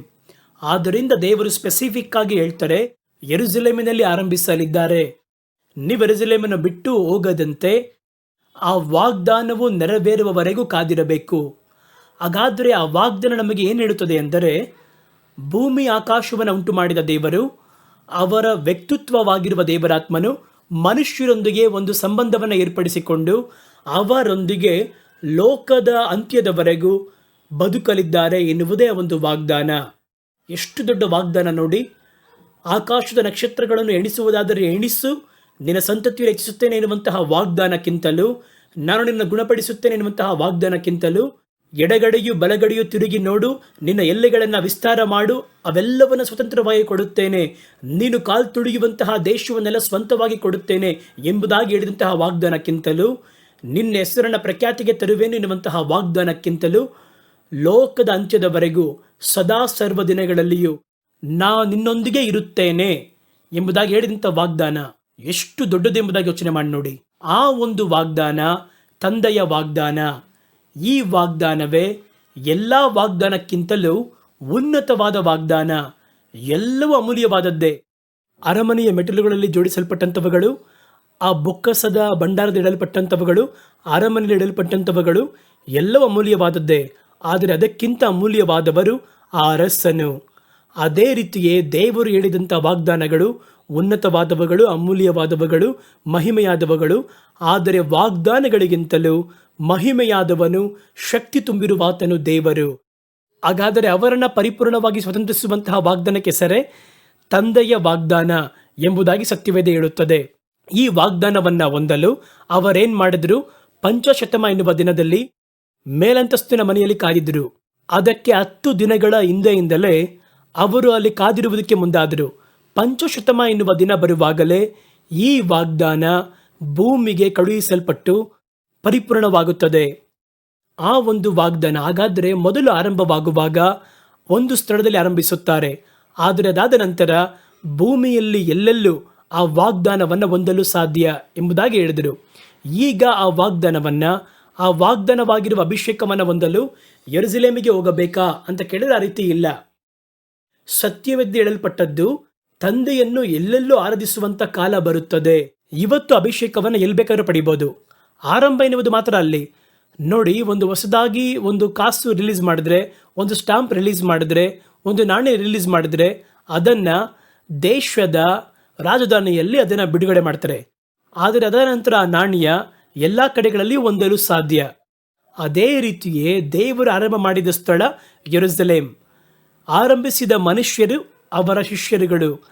ಆರಂಭವಾದಂತಹ ಮನುಷ್ಯರನ್ನು ದೇವರು ಐಕ್ಯಪಡಿಸಿ ಆ ವಾಗ್ದಾನವನ್ನು ಕೊಟ್ಟು ಅವರನ್ನು ತುಂಬಿಸಿದರು. ತಂದೆಯ ವಾಗ್ದಾನ ಒಂದು ಅಭಿಷೇಕ. ಈ ಅಭಿಷೇಕ ತಂದೆಗೂ ನಮಗೂ ಮಧ್ಯದಲ್ಲಿ ತಂದೆ ಮಕ್ಕಳು ಎನ್ನುವ ಸಂಬಂಧವನ್ನು ಏರ್ಪಡಿಸುವ ಅಭಿಷೇಕ. ಈ ಒಂದು ಅಭಿಷೇಕ ವಿಶೇಷ ಕೆಲಸವನ್ನು ಮಾಡುವಾಗ ಮಾತ್ರವಲ್ಲ, ಎಲ್ಲ ಸಮಯದಲ್ಲಿಯೂ ನಮ್ಮೊಂದಿಗೆ ಇರುವ ಹಾಗೆ ಹೇಳಲ್ಪಟ್ಟಂತಹ ವಾಗ್ದಾನಗಳಿಂದ ಅನುಗ್ರಹಿಸಲ್ಪಟ್ಟ ಅಭಿಷೇಕ. ಹಾಗಾದರೆ ಈ ಅಭಿಷೇಕ ವ್ಯತ್ಯಾಸವಾದದ್ದು. ತಂದೆಯ ವಾಗ್ದಾನವಾದ ಅಭಿಷೇಕದಲ್ಲಿ ಅಡಗಿರುವಂತಹ ಕೆಲವೊಂದು ಮುಖ್ಯವಾದ ಕಾರ್ಯಗಳನ್ನು, ಕೆಲವೊಂದು ಮುಖ್ಯವಾದ ವಾಗ್ದಾನಗಳನ್ನು ನೋಡಿದ್ವಿ. ನಿಮಗೆ ಗೊತ್ತು, ತಂದೆಯ ವಾಗ್ದಾನ ಏನಂದರೆ ನಮ್ಮೊಂದಿಗೆ ಕೂಡ ಲೋಕದ ಪರ್ಯಂತರ ಬದುಕುವ, ತನ್ನನ್ನು ಆಯ್ಕೆಪಡಿಸಿಕೊಳ್ಳುವ ದೇವರ ವ್ಯಕ್ತಿತ್ವ, ದೇವರ ಆತ್ಮನು. ಅವರು ನಮ್ಮೊಂದಿಗೆ ತಮ್ಮನ್ನು ಐಕ್ಯಪಡಿಸಿಕೊಳ್ಳುತ್ತಾರೆ. ಯಾವ ರೀತಿ ಐಕ್ಯಪಡಿಸುತ್ತಾರೆ ಅಂದರೆ ಅಪ್ಪ ತಂದೆಯೇ ಎಂಬುದಾಗಿ ತಂದೆಗೂ ಮಕ್ಕಳ ಮಧ್ಯೆ ಉಂಟಾದಂತಹ ಒಂದು ಸಂಪರ್ಕದಲ್ಲಿ ಏರ್ಪಡಿಸುತ್ತಾರೆ. ಈ ಅಭಿಷೇಕದಲ್ಲಿ ಕೆಲವು ಮುಖ್ಯವಾಗಿರುವ ಕಾರ್ಯಗಳು ಉಂಟು. ಈ ಅಭಿಷೇಕ, ಈ ವಾಗ್ದಾನದಲ್ಲಿ 3 ಅಭಿಷೇಕಗಳು ಉಂಟು, ಅಥವಾ 3 ಸ್ಥಿತಿಗಳು ಉಂಟು. ಒಂದು, ದೇವರು ನಮ್ಮಲ್ಲಿ ವಾಸವಾಗುತ್ತಾರೆ. ಈ ತಂದೆಯ ವಾಗ್ದಾನದಲ್ಲಿರುವಂತಹ ಮೊದಲ ಪಾಯಿಂಟ್ ಏನಂತ ಕೇಳುವುದಾದರೆ, ಕರ್ತನು ನಮ್ಮೊಂದಿಗೆ ವಾಸ ಮಾಡುತ್ತಾರೆ. ವಾಸ ಮಾಡುವುದು ಬೇರೆ, ಬಂದು ಹೋಗುವುದು ಬೇರೆ. ವಾಸ ಮಾಡುವುದು ಎಂದರೆ ಜೊತೆಯಲ್ಲೇ ಇರುವುದು, ವಾಸ ಮಾಡುವುದು ಎಂಬುದಾಗಿ ಅರ್ಥ. ಅವರು ನಮ್ಮೊಂದಿಗೆ ತಂಗಿ ವ್ಯಾಪಿಸುವಂಥ, ನೀವು ಮಲಗಿದ್ರು, ನಿಂತರು, ನಡೆದ್ರು 24 ಗಂಟೆ ನಿಮ್ಮ ಜೊತೆ ಇರ್ತಾರೆ. ಅದನ್ನೇ ಸತ್ಯವೇದ ಹೇಳುವಂಥದ್ದು. ಯೋಹಾನ 14ನೇ ಅಧ್ಯಾಯ 16ನೇ ವಾಕ್ಯವನ್ನು ಓದುವಾಗ, ನಾನು ತಂದೆಯನ್ನು ಬೇಡುತ್ತೇನೆ, ಆಗ ಎಂದೆಂದು ನಿಮ್ಮೊಂದಿಗೆ ಇರುವ ಹಾಗೆ ಸತ್ಯದ ಆತ್ಮನಾಗಿರುವ ಮತ್ತೊಬ್ಬ ಸಹಾಯಕನನ್ನು ಅವರು ನಿಮಗೆ ಅನುಗ್ರಹಿಸುತ್ತಾರೆ. ಅಂದರೆ ಅರ್ಥ ಏನು? ಇದಕ್ಕಿಂತ ಮುಂಚಿತವಾಗಿ ಬಂದಂಥ ಅಭಿಷೇಕ ಅಲ್ಲ ಇದು. ಇವರು ಹೇಳುವುದು, ನಾನು ಬೇಡಿಕೊಳ್ಳುತ್ತೇನೆ, ಆ ತಂದೆಯ ವಾಗ್ದಾನ ನಿಮ್ಮಲ್ಲಿ ನೆರವೇರುವ ಹಾಗೆ ನಾನು ಬೇಡಿಕೊಳ್ಳಲಿದ್ದೇನೆ. ನಾನು ತಂದೆಯನ್ನು ಬೇಡಿಕೊಳ್ಳುತ್ತೇನೆ, ಆಗ ಎಂದೆಂದೂ ನಿಮ್ಮೊಂದಿಗೆ ಇರುವ ಹಾಗೆ. ಅದನ್ನು ನೀವು ಅಂಡರ್ಲೈನ್ ಮಾಡ್ಕೊಬೇಕು. ಎಂದೆಂದಿಗೂ ನಿಮ್ಮೊಂದಿಗೆ ಇರುವ ಹಾಗೆ ಸತ್ಯದ ಆತ್ಮನಾಗಿರುವ ಮತ್ತೊಬ್ಬ ಸಹಾಯಕನನ್ನು ಅವರು ನಿಮಗೆ ಅನುಗ್ರಹಿಸುತ್ತಾರೆ. ಅವರು ಈಗಲೇ ಫಸ್ಟ್ ಟೈಮ್ ಬರ್ತಾ ಇದ್ದಾರೆ. ಯಾಕಂದರೆ ಯೇಸು ಹೇಳ್ತಾ ಇದ್ದಾರೆ, ನಾನು ಹೋದರೆ ಅವರನ್ನು ನಿಮಗೆ ಕಳಿಸ್ಕೊಡ್ತೀನಿ, ನಾನು ಹೋಗದಿದ್ದರೆ ಅವರು ನಿಮ್ಮ ಬಳಿ ಬರುವುದಿಲ್ಲ ಎಂಬುದಾಗಿ ದೇವರು ಹೇಳಬೇಕಾದ್ರೆ, ಹಾಗಾದರೂ ಇದಕ್ಕಿಂತ ಹಿಂದೆ ಬಂದ ಅಭಿಷೇಕವಲ್ಲ, ಇದು ಒಂದು ಹೊಸ ಅಭಿಷೇಕ. ಒಬ್ಬ ಸಹಾಯಕ ನಿಮ್ಮೊಂದಿಗೆ ಯಾವಾಗಲೂ ಇರುವಾತನು, ಅದನ್ನು ನೀವು ಹೊಂದುವ ಹಾಗೆ, ನಿಮ್ಮಲ್ಲಿ ಕರ್ತನು ಆರಂಭಿಸುವ ಹಾಗೆ ನಾನು ತಂದೆಯನ್ನು ಬೇಡಲಿದ್ದೇನೆ ಎಂಬುದಾಗಿ ಅವರು ತಮ್ಮ ಶಿಷ್ಯರಿಗೆ ಹೇಳುತ್ತಾರೆ. ಅವ್ರು ಹೇಳ್ತಾರೆ, ಲೋಕ ಸತ್ಯದ ಆತ್ಮನನ್ನು ಕಾಣದೆಯೂ ಅರಿಯದೇ ಇರುವುದರಿಂದ ಅವರನ್ನು ಹೊಂದಿಕೊಳ್ಳಲಾಗುವುದಿಲ್ಲ. ಅವರು ನಿಮ್ಮೊಂದಿಗೆ ವಾಸ ಮಾಡಿ ನಿಮ್ಮಲ್ಲಿ ಇರುವುದರಿಂದ ನೀವು ಅವರನ್ನು ಅರಿಯುತ್ತೀರಿ. ನೋಡಿದ್ರ? ಹಾಗಾದರೆ ಕರ್ತನು ಹೇಳಿದಂಥ ತಂದೆಯ ವಾಗ್ದಾನ ನಿಮ್ಮೊಳಗೆ ವಾಸ ಮಾಡಿ ಯಾವಾಗಲೂ ನಿಮ್ಮೊಳಗೆ ತಂಗಿರುವುದರಿಂದ ನಿಮಗೆ ಸ್ಪಷ್ಟವಾಗಿ ಅವರ ಬಗ್ಗೆ ಗೊತ್ತು, ಅವರನ್ನು ನೀವು ಅರಿತುಕೊಳ್ಳಲು ಸಾಧ್ಯ ಎಂಬುದಾಗಿ ಹೇಳ್ತಾರೆ. ಹಾಗಾದರೆ ಇದರಲ್ಲಿ ನಾವು ನೋಡುವುದೇನೆಂದರೆ, ಕರ್ತನು ನಮ್ಮೊಂದಿಗೆ ವಾಸ ಮಾಡುವಾಗ ಇರಬೇಕಾದರೆ ನಮಗೆ ಏನೆಲ್ಲ ಒಳಿತು ಸಿಗುತ್ತದೆ ನೋಡಿ. ಒಂದು, ಕರ್ತನು ನಮ್ಮ ಮೇಲೆ ಇರುವುದರಿಂದ ಆತ್ಮನನ್ನು ಉಜ್ಜೀವಿಸ ಮಾಡುವುದಕ್ಕೂ ಹೃದಯವನ್ನು ಉಜ್ಜೀವಿಸ ಮಾಡುವುದಕ್ಕೂ ಅವಕಾಶ ಉಂಟಾಗುತ್ತದೆ. ನಮ್ಮ ಆತ್ಮವನ್ನು ದೇವರು ನಮ್ಮೊಂದಿಗೆ ವಾಸ ಮಾಡಬೇಕಾದ್ರೆ ಉಜ್ಜೀವಿಸ ಮಾಡ್ತಾನೆ ಇರ್ತಾರೆ. ಅದರಲ್ಲಿ ಜೀವವುಳ್ಳ ಆತ್ಮವನ್ನು ಕೊಡ್ತಾರೆ. ನಮ್ಮ ಹೃದಯವನ್ನು ದೇವರು ಉಜ್ಜೀವಿಸ ಮಾಡ್ತಾರೆ.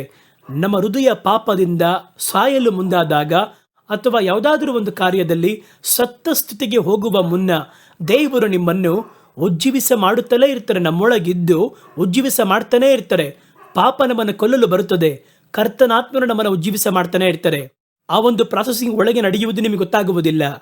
ಹೊರಗೆ ನೋಡಿದ್ರೆ ಏನು ಕಾಣಿಸಲ್ಲ. ಆದರೆ ದಿನ ಸೈತನನ ಬಳಿಯಿಂದಲೂ ಲೋಕದಿಂದಲೂ ಶರೀರದಿಂದಲೂ ನಿಮ್ಮ ಜೀವವನ್ನು ಕೊಲ್ಲುವುದಕ್ಕೆ ಆಸ್ಪದವಾಗಿರುವ ಎಲ್ಲ ಮರಣದ ಕಾರ್ಯವನ್ನು ಬದಲಾಯಿಸಿ ನಿಮ್ಮ ಹೃದಯವನ್ನು, ನಿಮ್ಮ ಜೀವವನ್ನು ಕರ್ತನು ನಿಮ್ಮೊಳಗಿದ್ದು ನವೀಕರಿಸುತ್ತಾನೆ ಇರ್ತಾರೆ. ಯೆಶಾಯ ಪ್ರವಾದನೆ ಗ್ರಂಥ 57ನೇ ಅಧ್ಯಾಯ 15ನೇ ವಾಕ್ಯ ಹೇಳುತ್ತದೆ ನೋಡಿ. ನಿತ್ಯವಾಸಿಯು ಪರಿಶುದ್ಧನೆನ್ನುವ ನಾಮವುಳ್ಳವನಾಗಿರುವ ಮಹತ್ವವಾದ ಉನ್ನತವಾದವರು ಹೇಳುತ್ತಾರೆ, ಉನ್ನತದಲ್ಲಿಯೂ ಪರಿಶುದ್ಧ ಸ್ಥಳದಲ್ಲಿಯೂ ವಾಸ ಮಾಡುವ ನಾನು ದೀನರ ಆತ್ಮವನ್ನ ಉಜ್ಜೀವಿಸುವುದಕ್ಕೂ ಜಜ್ಜಲ್ಪಟ್ಟವರ ಪ್ರಾಣವನ್ನ ಮೇಲೆತ್ತುವುದಕ್ಕೂ ಜಜ್ಜಲ್ಪಟ್ಟ ಆತ್ಮವುಳ್ಳವರ ಬಳಿ ವಾಸ ಮಾಡುತ್ತೇನೆ. ದೇವರು ಯಾರ ಬಳಿ ವಾಸ ಮಾಡುತ್ತಾರೆ ಅಂತ ಹೇಳ್ತಾರೆ? ದೀನರ ಆತ್ಮವುಳ್ಳವರ ಬಳಿ. ಅವರ ಆತ್ಮವನ್ನು ಉಜ್ಜೀವಿಸ ಮಾಡುವುದಕ್ಕೂ ಜಜ್ಜಲ್ಪಟ್ಟ ಹೃದಯವನ್ನು ಉಜ್ಜೀವಿಸುವುದಕ್ಕೂ ಹಂಗೆ ಆ ಪ್ರಾಸೆಸಿಂಗ್ ನಡೀತಾನೆ ಇರುತ್ತೆ ಒಳಗೊಳಗೆ. ಅದನ್ನು ದೇವರು ಮಾಡುವುದಕ್ಕೂ ಅವರಲ್ಲಿ ವಾಸ ಮಾಡುತ್ತೇನೆ. ಏಕೆಂದರೆ ನಮ್ಮ ಜೀವನದಲ್ಲಿ ಪ್ರತಿ ನಿಮಿಷ ನಮ್ಮನ್ನು ಜಜ್ಜುವಂಥ ಹಲವು ವಿಷಯಗಳು ಬರುತ್ತದೆ. ನಮ್ಮ ಜೀವನದಲ್ಲಿ ಹಲವು ಕಾರ್ಯಗಳು ನಮ್ಮನ್ನು ದುಃಖಪಡಿಸುವುದಕ್ಕೂ ಆತ್ಮಿಕ ಮರಣವನ್ನು ತರುವಂಥ ಕಾರ್ಯಗಳು ಬರುತ್ತದೆ. ದೇವರಾತ್ಮನು ಒಳಗಿದ್ದು ಅದನ್ನು ಮತ್ತೆ ನವೀಕರಿಸಿ, ಮತ್ತೆ ನಮ್ಮನ್ನು ಪ್ರತ್ಯೇಕಿಸಿ, ಮತ್ತೆ ಜಜ್ಜಲ್ಪಟ್ಟ ಹೃದಯವನ್ನು ಸ್ವಸ್ಥಪಡಿಸಿ ದೇವರು ನಿಮ್ಮನ್ನು ಉಜ್ಜೀವಿಸುತ್ತಲೇ ಇರುತ್ತಾರೆ. ನಮಗೆ ಹೊರತರುವಿಕೆಯಲ್ಲಿ ಕಾಣಿಸಲ್ಲ. ಕೆಲವು ಕಡೆ ನೋಡಿ, ಒಂದು ಸ್ಥಳಕ್ಕೆ ಹೋಗ್ತೀವಿ, ಗಾಯವಾಗುತ್ತದೆ ಮೇಲೆ, ತಕ್ಷಣ ಏನು ಮಾಡ್ತೀವಿ? ಆಸ್ಪತ್ರೆಗೆ ಹೋಗ್ತೀವಿ, ಔಷಧಿ ಹಾಕ್ತೀವಿ. ಅದು ಈ ಕಾಲದಲ್ಲಿ. ಅವಾಗೆಲ್ಲ ಏನು ಮಾಡ್ತಾ ಇದ್ರು ಅಂತ ಹೇಳಿದ್ರೆ, ಒಂದು ಗಾಯ ಆದರೆ ಹಾಗೆ ಅವ್ರು ಏನು ಮಾಡ್ತಾ ಇದ್ರು ಅಂತ ಹೇಳಿದ್ರೆ, ಅವರು ಗಾಯವನ್ನು ತೊಳೆದು ಏನಾದರೂ ಒಂದು ಎಲೆ ತಗೊಂಡು ಅದ್ರ ಮೇಲೆ ಹಚ್ಚಿ ಹೋಗ್ತಾ ಇದ್ರು ಅಷ್ಟೇ. ತನ್ನಷ್ಟಕ್ಕೆ ತಾನೇ ಒಂದು 3 ದಿನದಲ್ಲಿ ತಾನಾಗಿ ಆ ಗಾಯವು ವಾಸಿಯಾಗಿ ಮೇಲೆ ಹಾಗೆ ಮುಚ್ಚಿಕೊಂಡು ಅದಾದ ನಂತರ ಅದು ಕೂಡ ವಾಸಿಯಾಗುತ್ತದೆ, ಔಷಧಿಯನ್ನು ಹಾಕದೆ. ಅದೆಂಗೆ ನಡೆಯುತ್ತದೆ ಅಂತ ಕೇಳಿದ್ರೆ, ಶರೀರದ ಒಳಗೆ ಒಂದು ರಚನೆ ಇದೆ, ಒಂದು ಸಿಸ್ಟಮ್. ಅದು ಹಲವು ಕಾರ್ಯವನ್ನು, ಹಲವು ವ್ಯಾಧಿಗಳನ್ನು ನಿಮಗೆ ಗೊತ್ತಿಲ್ಲದೆಯೇ ಅದು ಗುಣಪಡಿಸುತ್ತಲೇ ಬರುತ್ತೆ. ಹೊರಗಿಂದ ನೀವು ತೆಗೆದುಕೊಳ್ಳುವಂಥ ಆಹಾರದಿಂದ ಹಿಡಿದು, ಶ್ವಾಸಿಸುವ ಗಾಳಿಯಿಂದ ಹಿಡಿದು, ಕುಡಿಯುವ ನೀರಿಂದ ಹಿಡಿದು ಎಷ್ಟೊಂದು ಅಪಾಯ ಒಳಗೆ ಹೋಗುತ್ತದೆ. ಕೆಲವೊಂದು ಕಾರ್ಯ ಮಾತ್ರ ಹೊರಗೆ ಕಾಣಿಸುವಾಗ ನಾವು ಆಸ್ಪತ್ರೆಗೆ ಹೋಗ್ತೀವಿ. ಆದರೆ ಪ್ರತಿದಿನ 100 ಕಾರ್ಯಗಳು ಒಳಗೆ ಬರುವಾಗ ನಿಮ್ಮ ಶರೀರವೇ ಅವುಗಳನ್ನು ಸ್ವಸ್ಥಪಡಿಸುವುದಕ್ಕೂ ಅದನ್ನು ಗುಣಪಡಿಸುವುದಕ್ಕೂ ಗಾಯ ಕಟ್ಟುವುದು ಮುಂದಾಗುತ್ತದೆ. ಅದೇ ರೀತಿ ಒಂದು ಕಾರ್ಯವೇ ಆತ್ಮಿಕ ರೀತಿಯಲ್ಲಿ ನಡೆಸಲ್ಪಡುವುದಕ್ಕೆ ಪರಿಶುದ್ಧಾತ್ಮನು ನಮ್ಮೊಳಗೆ ವಾಸ ಮಾಡುತ್ತಾರೆ. ಹಾಗೆ ಕುಳಿತು ನೋಡ್ತಾ ಇರ್ತಾರೆ. ನಮ್ಮ ಹೃದಯ ಜಜ್ಜಲ್ಪಡುವಾಗಿಲ್ಲ ನೋಡಿ, 1-2 ದಿನ ಬಿಡಿ, ಆಟೋಮೆಟಿಕ್ಕಾಗಿ ಸರಿ ಹೋಗುತ್ತೆ. ಅದನ್ನು ದೇವರು ಮಾರ್ಪಡಿಸಿ ಆ ರಣವನ್ನು ನೀಗಿಸಿ ನಮಗೆ ಬರುವಂತಹ ಆತ್ಮಿಕ ಮರಣಗಳಿಂದ ನಮ್ಮನ್ನು ಉಜ್ಜೀವಿಸುತ್ತಲೇ ಇರುವುದಕ್ಕೆ ಪರಿಶುದ್ಧಾತ್ಮನು ನಮ್ಮ ಜೊತೆ ಇದ್ದಾರೆ. ಈ ಕೆಲಸವನ್ನು ಹೊರಗೆ ನೋಡೋದು ನಮಗೆ ಕಾಣಿಸಲ್ಲ. ನಿಮ್ಮನ್ನು ಅರಿಯದೇ ಒಳಗೆ ನಡೆಯುತ್ತಲೇ ಇರುತ್ತೆ. ಇದನ್ನು ಮಾಡುವುದಕ್ಕಾಗಿಯೇ ಕರ್ತನು ನಮ್ಮೊಳಗೆ ವಾಸ ಮಾಡುತ್ತಾರೆ. 2ನೇ ಕಾರ್ಯ, ಕರ್ತನು ನಮ್ಮಲ್ಲಿ ವಾಸ ಮಾಡಿದ್ರೆ ಏನಾಗುತ್ತದೆ ಅಂತ ಕೇಳಿದ್ರೆ, ನಿಮ್ಮ ಸೇವೆ ಸಮೃದ್ಧಿಯಾಗುತ್ತದೆ. ಸಮೃದ್ಧಿ ಎಂದರೆ ಕಾರು ಪಡೆಯುತ್ತೇನೆ, ಬಂಗ್ಲಾ, ಆ ರೀತಿ ಅಲ್ಲೋಗಬಾರ್ದು. ನಾನು ಹೇಳುವುದು ಪರಿಪೂರ್ಣವಾಗಿ ಆತ್ಮಿಕ ಸಮೃದ್ಧಿ. ಇವತ್ತು ಬಹಳ ಮಂದಿ ಸಮೃದ್ಧಿಯನ್ನು ಹಂಗೆ ಅರ್ಥ ಮಾಡ್ಕೊಂಡಿದ್ದಾರೆ. ಏನು ಹೇಳ್ತಾರೆ ಅಂದರೆ, ಕಾರು, ಬಂಗ್ಲಾ, ಕರ್ತನ ನೋಡಿ ಈಗ ಐಶ್ವರ್ಯ ಸಂಪೂರ್ಣರಾಗಿದ್ದಾರೆ ಎಂಬುದಾಗಿ ಹೇಳಿ ಹಲವರು ಹೇಳಿ, ಯೇಸು ಇವತ್ತು ಐಶ್ವರ್ಯ ಸಂಪನ್ನರಾಗಿದ್ದಾರೆ, ಅವರ ಐಶ್ವರ್ಯ ನಮಗೆ ಸಿಗುತ್ತದೆ ಎಂಬುದಾಗಿ ಹೇಳ್ತಾರೆ. ನೀವು ಐಶ್ವರ್ಯ ಎಂಬುದಾಗಿ ಏನು ಹೇಳ್ತೀರಾ ಗೊತ್ತಾ? ಕಟ್ಟಡ, ಕಾರು, ಕಾಸು. ಯೇಸು ಐಶ್ವರ್ಯ ಉಳ್ಳವರಾಗ ಇದ್ದಾರೆ. ಯೇಸುವಿಗೆ ಎಷ್ಟು ಕಾರ್ಯದ ಹೇಳಿ ನೋಡೋಣ. ಅವರ ಐಶ್ವರ್ಯ ಎನ್ನುವುದು ಆತ್ಮಿಕವಾದ ಐಶ್ವರ್ಯ. ಆ ಒಂದು ಐಶ್ವರ್ಯ ತುಂಬಿಸಲ್ಪಡಬೇಕು. ನಾನಿವಾಗ ನಿಮಗೆ ಹೇಳುವಂಥದ್ದು ಆತ್ಮಿಕ ಐಶ್ವರ್ಯ. ಅದೇನೆಂದರೆ, ನಿಮ್ಮ ಸೇವೆ ಸಮೃದ್ಧಿಯಾಗಬೇಕು ಅಂದರೆ ಕರ್ತನು ನಿಮ್ಮೊಳಗೆ ಇದ್ದರೆ ಅನೇಕ ಜನಗಳು ನಿಮ್ಮ ಬಳಿ ಸೇರಿಸಲ್ಪಡುತ್ತಾರೆ. ಏನೂ ಹೇಳದೆ ಕರ್ತನು ನಿಮ್ಮ ಜೊತೆ ಇರುವಾಗ ನೀವು ಮಾಡುವಂತಹ ಸೇವೆಯಲ್ಲಿ ಯಾವುದು ಫಲ? ಹೋಗಿ ಬೀದಿ ಬೀದಿಯಾಗಿ ನಿಂತು ಪ್ರಸಂಗ ಮಾಡದೆ ಕೆಲವರು ಬೀದಿಯಲ್ಲೆಲ್ಲ ಮಾತಾಡ್ತಾರೆ. ಆ ಊರಲ್ಲಿ ಮಾತಾಡಬೇಕು, ಇಲ್ಲಿ ಮಾತಾಡಬೇಕು. ಕೇಳುತ್ತಾನಾ? ನಿಮ್ಮ ಮಾತನ್ನು ಒಂದು 10 ಮಂದಿ ಕೇಳಿ ರಕ್ಷಣೆ ಹೊಂದುತ್ತಾರಾ? ನಿಮ್ಮ ಸೇವೆಯಲ್ಲಿ ಫಲ ಇದೆಯಾ? ಯಾಕೆ ಮಾತಾಡಿದ್ರಿ? ಆ ಉದ್ದೇಶ ನೆರವೇರುತ್ತಾ ಅಂತ ನೋಡಿ. ಒಂದು ಊರಿಗೆ ಹೋದ್ರಿ, ಪೆಟ್ಟು ತಿಂದ್ವಿ, ಎಲ್ಲ ರೈಟ್, ಓಕೆ. ಅದ್ರಲ್ಲಿ ಮಾತಾಡಬಾರ್ದು ಅಂತ ಹೇಳಿದ್ರು, ಖಂಡಿತವಾಗಿ ಮಾತಾಡ್ತೀವಿ ಅಂತ ಮಾತಾಡಿದ್ವಿ. ಏನು ನಡೀತು ಅದರಲ್ಲಿ? ಯಾರಾದರೂ ಇಬ್ಬರ ರಕ್ಷಣೆ ಹೊಂದಿದ್ರಾ? ಬಿಡಿಸಲ್ಪಟ್ರಾ? ಹಾಗಾದರೆ ಮನುಷ್ಯರು ನಮ್ಮ ಬಳಿ ಸೇರುವಂಥದ್ದು ನಮ್ಮಲ್ಲಿ ವಾಸ ಮಾಡುವ ದೇವರಿಂದ ಸಾಧ್ಯವಾಗುತ್ತದೆ. ಜಕರಿಯನ ಪುಸ್ತಕ 2ನೇ ಅಧ್ಯಾಯ 10-11ನೇ ವಾಕ್ಯ ಹೇಳುವುದನ್ನು ಓದಿ ನೋಡಿರಿ. ಯೆಹೋವನು ಇಂತೆನ್ನುತ್ತಾನೆ, ಚಿಯೋನ್ ನಗರಿಯೇ ಉಲ್ಲಾಸಗೊಳ್ಳು, ಹರ್ಷಧ್ವನಿಗೈ. ಇಗೋ, ನಾನು ಬಂದು ನಿನ್ನ ಮಧ್ಯದಲ್ಲಿ ವಾಸಿಸುವೆನು, ನಿನ್ನ ಮಧ್ಯದಲ್ಲಿ ವಾಸ ಮಾಡುತ್ತೇನೆ. ಆ ಕಾಲದಲ್ಲಿ ಬಹು ಜನಾಂಗಗಳು ಯೆಹೋವನಾದ ನನ್ನನ್ನು ಆಶ್ರಯಿಸಿಕೊಂಡು ನನ್ನ ಜನವಾಗುವುವು. ನಾನು ನಿನ್ನ ಮಧ್ಯದಲ್ಲಿ ವಾಸಿಸುವೆನು. ಆಗ ಸೇನಾಧೀಶ್ವರ ಯೆಹೋವನೇ ನನ್ನನ್ನು ನನ್ನ ಬಳಿಗೆ ಕಳುಹಿಸಿದ್ದಾನೆಂಬುದು ನಿನಗೆ ಗೊತ್ತಾಗುತ್ತದೆ ಎಂಬುದಾಗಿ ಹೇಳ್ತಾರೆ. ಆಗ ಅವರು ಹೇಳ್ತಾರೆ, ನಾನು ನನ್ನ ನಡುವೆ ಬಂದು ವಾಸ ಮಾಡುವಾಗ ಅನೇಕ ಜನಾಂಗದವರು ನನ್ನ ಬಳಿ ಬಂದು ಸೇರ್ತಾರೆ. ಅನೇಕರು ನನ್ನ ಜನವಾಗಿ ಮಾರ್ಪಡ್ತಾರೆ. ಅದೇ ವಿಶೇಷ. ಜನಗಳು ಕೂಟವಾಗಿ ಕೂಡಿ ಕೈತಟ್ಟಿ ಹಾಡಾಡಿ ಹೋಗುವುದಲ್ಲ, ಕರ್ತನ ಜನವಾಗಿ ಮಾರ್ಪಡ್ತಾರೆ. ಒಂದು ಉಜ್ಜೀವನ. ಹಾಗಾದರೆ ಕರ್ತನು ವಾಸ ಮಾಡುವಂಥ ಮನುಷ್ಯರಿಂದ ಅದು ಸಾಧ್ಯ.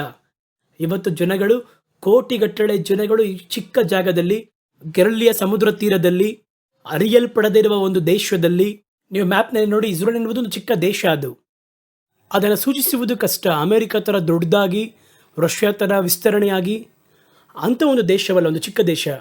ಅಲ್ಲಿ ಒಂದು ಮನುಷ್ಯರಿಂದ ಒಂದು 12 ಶಿಷ್ಯರ ಮಧ್ಯದಲ್ಲಿ ಹೇಳಲ್ಪಟ್ಟಂಥ ಸತ್ಯ ಇವತ್ತು ಲೋಕ ಪೂರ್ತಿಯಾಗಿ ಹರಡಿ, ಇವತ್ತು ಲೋಕದಲ್ಲಿ ಅಧಿಕವಾದ ಫಾಲೋವರ್ಸ್ ಇರುವುದು ಯೇಸು ಕ್ರಿಸ್ತನಿಗೆ. ಹಾಗಾಗಿ ಇಷ್ಟರ ಮಟ್ಟಿಗೆ ಅದು ಬೆಳವಣಿಗೆ ಹೊಂದಿ ಅದು ಹೋಗಿದೆಯಲ್ಲ, ಅದು ಜನಗಳನ್ನು ತನ್ನ ಬಳಿ ಸೇರಿಸಿದೆ. ಅಂದರೆ ದೇವರು ವಾಸ ಮಾಡಿದ ಜನಗಳಿಂದಲೇ ಅದು ಸಾಧ್ಯವಾಯಿತು. ಬಹಳ ಮಂದಿ ಸೇರಿಸಲ್ಪಟ್ಟರು. ಅಪೊಸ್ತಲರ ಕೃತ್ಯ 2ನೇ ಅಧ್ಯಾಯದಲ್ಲಿ ನೋಡ್ತಿರಲ್ವಾ, ಅವರು ಎದ್ದು ನಿಂತು ಮಾತಾಡಿದ್ರಲ್ಲ, ಅಲ್ಲಿವರೆಗೂ ಅಲ್ಲೇ ಇದ್ದಾರೆ. ಅಲ್ಲಿಯವರೆಗೂ ಅವರು ಸೇವೆಯನ್ನೇ ಮಾಡಿದ್ದಾರೆ. ಯೇಸು ಸೇವೆಯನ್ನು ಮಾಡಿದಾಗ ಅವರ ಮೇಲೆ ಆತ್ಮವನ್ನು ಊದಿ, ನನ್ನ ಆತ್ಮವನ್ನು ಹೊಂದಿಕೊಳ್ಳರು ಎಂಬುದಾಗಿ ಹೇಳಿ ಕಳುಹಿಸಿದರು. ಅವರು ಹೋಗಿ ಆ ಸ್ಥಳದಲ್ಲಿ ಸೇವೆ ಮಾಡಿ ಅಲ್ಲಿ ಬಂದರು. ಆದರೆ ಒಬ್ಬರು ಕರ್ತನ ಬಳಿ ಸೇರಲಿಲ್ವಲ್ಲ. ಯೇಸು ಇದ್ದ ಕಾಲದಲ್ಲಿ ಅವರು ಬಂದು ಬಹಳ ಸೇವೆ ಮಾಡಿದರು. ಯೇಸು ಅವರನ್ನು ಕಳುಹಿಸಿದರು, ಆತ್ಮ ಊದಿ ಕಳಿಸಿದರು ಎಂಬುದಾಗಿ ಸತ್ಯವೇದ ಹೇಳುತ್ತದೆ. ಅವರು ಹೋಗಿ ಅಲ್ಲಲ್ಲಿ ಹಳ್ಳಿಗಳಲ್ಲಿ ಪ್ರಸಂಗ ಮಾಡಿದರು, ಒಬ್ಬರು ಸೇರಲಿಲ್ವಲ್ಲ. ಆದರೆ ವಾಸ ಮಾಡುವಂತಹ ಆತ್ಮನು ಬಂದ ನಂತರ ಸುಮ್ಮನೆ ಎದ್ದು ನಿಂತರಷ್ಟೇ. ಅವರಿಗೆ ಕಾರ್ಯವನ್ನು ಪ್ರಕಟಿಸಿ ಹೇಳಿದರು. 3,000 ಮಂದಿ ರಕ್ಷಣೆ ಹೊಂದಿರಲ್ಲ, ಅದುವೇ ಆತ್ಮದ ಮಹಿಮೆ. ದೇವರು ಒಬ್ಬ ಮನುಷ್ಯನಲ್ಲಿ ವಾಸ ಮಾಡಿದರೆ ಅನೇಕ ಜನಾಂಗಗಳು ಅವನ ಬಳಿ ಬಂದು ಸೇರುವರು ಎಂಬುದಾಗಿ ಸತ್ಯವೇದ ಹೇಳುತ್ತದೆ. 3ನೇ ಪಾಯಿಂಟ್ ನೋಡಿ, ಕರ್ತನು ವಾಸ ಮಾಡಿದರೆ ನಾವು ಅವರನ್ನು ಅರಿತುಕೊಳ್ಳುತ್ತೇವೆ. ಇದು ಬಹಳ ಮುಖ್ಯವಾದದ್ದು. ದೇವರು ನಮ್ಮೊಂದಿಗೆ ವಾಸ ಮಾಡ್ತಾರೆ. ದೇವರಾತ್ಮನು ಅಂದರೆ ಅವರು ದೇವರ ವ್ಯಕ್ತಿತ್ವದಲ್ಲಿ ಒಬ್ಬರು. ನನ್ನನ್ನು ಕಂಡವನು ತಂದೆಯನ್ನು ಕಂಡಂತೆ, ಅದೇ ರೀತಿ ದೇವರಾತ್ಮನನ್ನು ಕಂಡವನು ಯೇಸುವನ್ನು ಕಂಡಂತೆ, ಯೇಸುವನ್ನು ಕಂಡವನು ತಂದೆಯನ್ನು ಕಂಡಂತೆ, ಮೂವರು ಒಬ್ಬರೇ ಆಗಿದ್ದಾರೆ. ಹಾಗಾದರೆ ದೇವರಾತ್ಮ ನಮ್ಮಲ್ಲಿ ವಾಸ ಮಾಡುವಾಗ ನಾವು ಕರ್ತನನ್ನು, ಕ್ರಿಸ್ತನನ್ನು ದೇವರಾತ್ಮನ ಕುರಿತಾಗಿ ತಿಳಿಯುತ್ತೇವೆ. ಅದುವೇ ಮುಖ್ಯ. ಒಬ್ಬ ವ್ಯಕ್ತಿ ನಮ್ಮ ಜೊತೆ ವಾಸ ಮಾಡಿದ್ರೆ ಯಾವ ರೀತಿಯವರು ಯಾರು ಎಂಬುದಾಗಿ ನಿಮಗೆ ಗೊತ್ತಿಲ್ಲದೆ ಹೆಂಗಿರಲು ಸಾಧ್ಯ? ಒಬ್ಬರು ವಾಸ ಮಾಡುವುದನ್ನು ನೀವು ನಂಬುವುದಾದರೆ ಅವರು, ನೀವು ಹಲವು ಕಾರ್ಯಗಳನ್ನು ಮಾತಾಡಲು ಮುಂದಾಗ್ತೀರಾ. ಒಂದೇ ರೂಮಲ್ಲಿ ನೀವು ಇರ್ತೀರಾ, ಒಂದು ಕೋಣೆಯಲ್ಲಿ ಇರ್ತೀರಾ, ಕೆಲಸಕ್ಕೆ ಹೋಗಿರ್ತೀರಾ. ಒಬ್ಬ ಸ್ನೇಹಿತರ ಜೊತೆ ವಾಸವಾಗಿರ್ತಾರೆ, 20 ವರ್ಷ ಅವರ ಜೊತೆ ಇದ್ದಾರೆ. ತಕ್ಷಣ ನಾವು ಒಬ್ಬ ವ್ಯಕ್ತಿ ಬರ್ತೀವಿ, ಇವ್ರು ಯಾರು ಅಂತ ಕೇಳ್ತೀವಿ, ಗೊತ್ತಿಲ್ಲ, ಹೆಸರು ಗೊತ್ತಿಲ್ಲ. ಅದಕ್ಕೆ ಸಾಧ್ಯವಿದೆಯಾ? ಇಲ್ಲ. 20 ವರ್ಷ ಒಂದೇ ರೂಮಲ್ಲಿ, ಒಂದೇ ಸ್ಥಳದಲ್ಲಿ ತಂಗಿರುವ ವ್ಯಕ್ತಿ, ಅವರ ಕುರಿತು ನೀವು ಹೇಗೆ ಅರಿಯದಿರಲು ಸಾಧ್ಯ?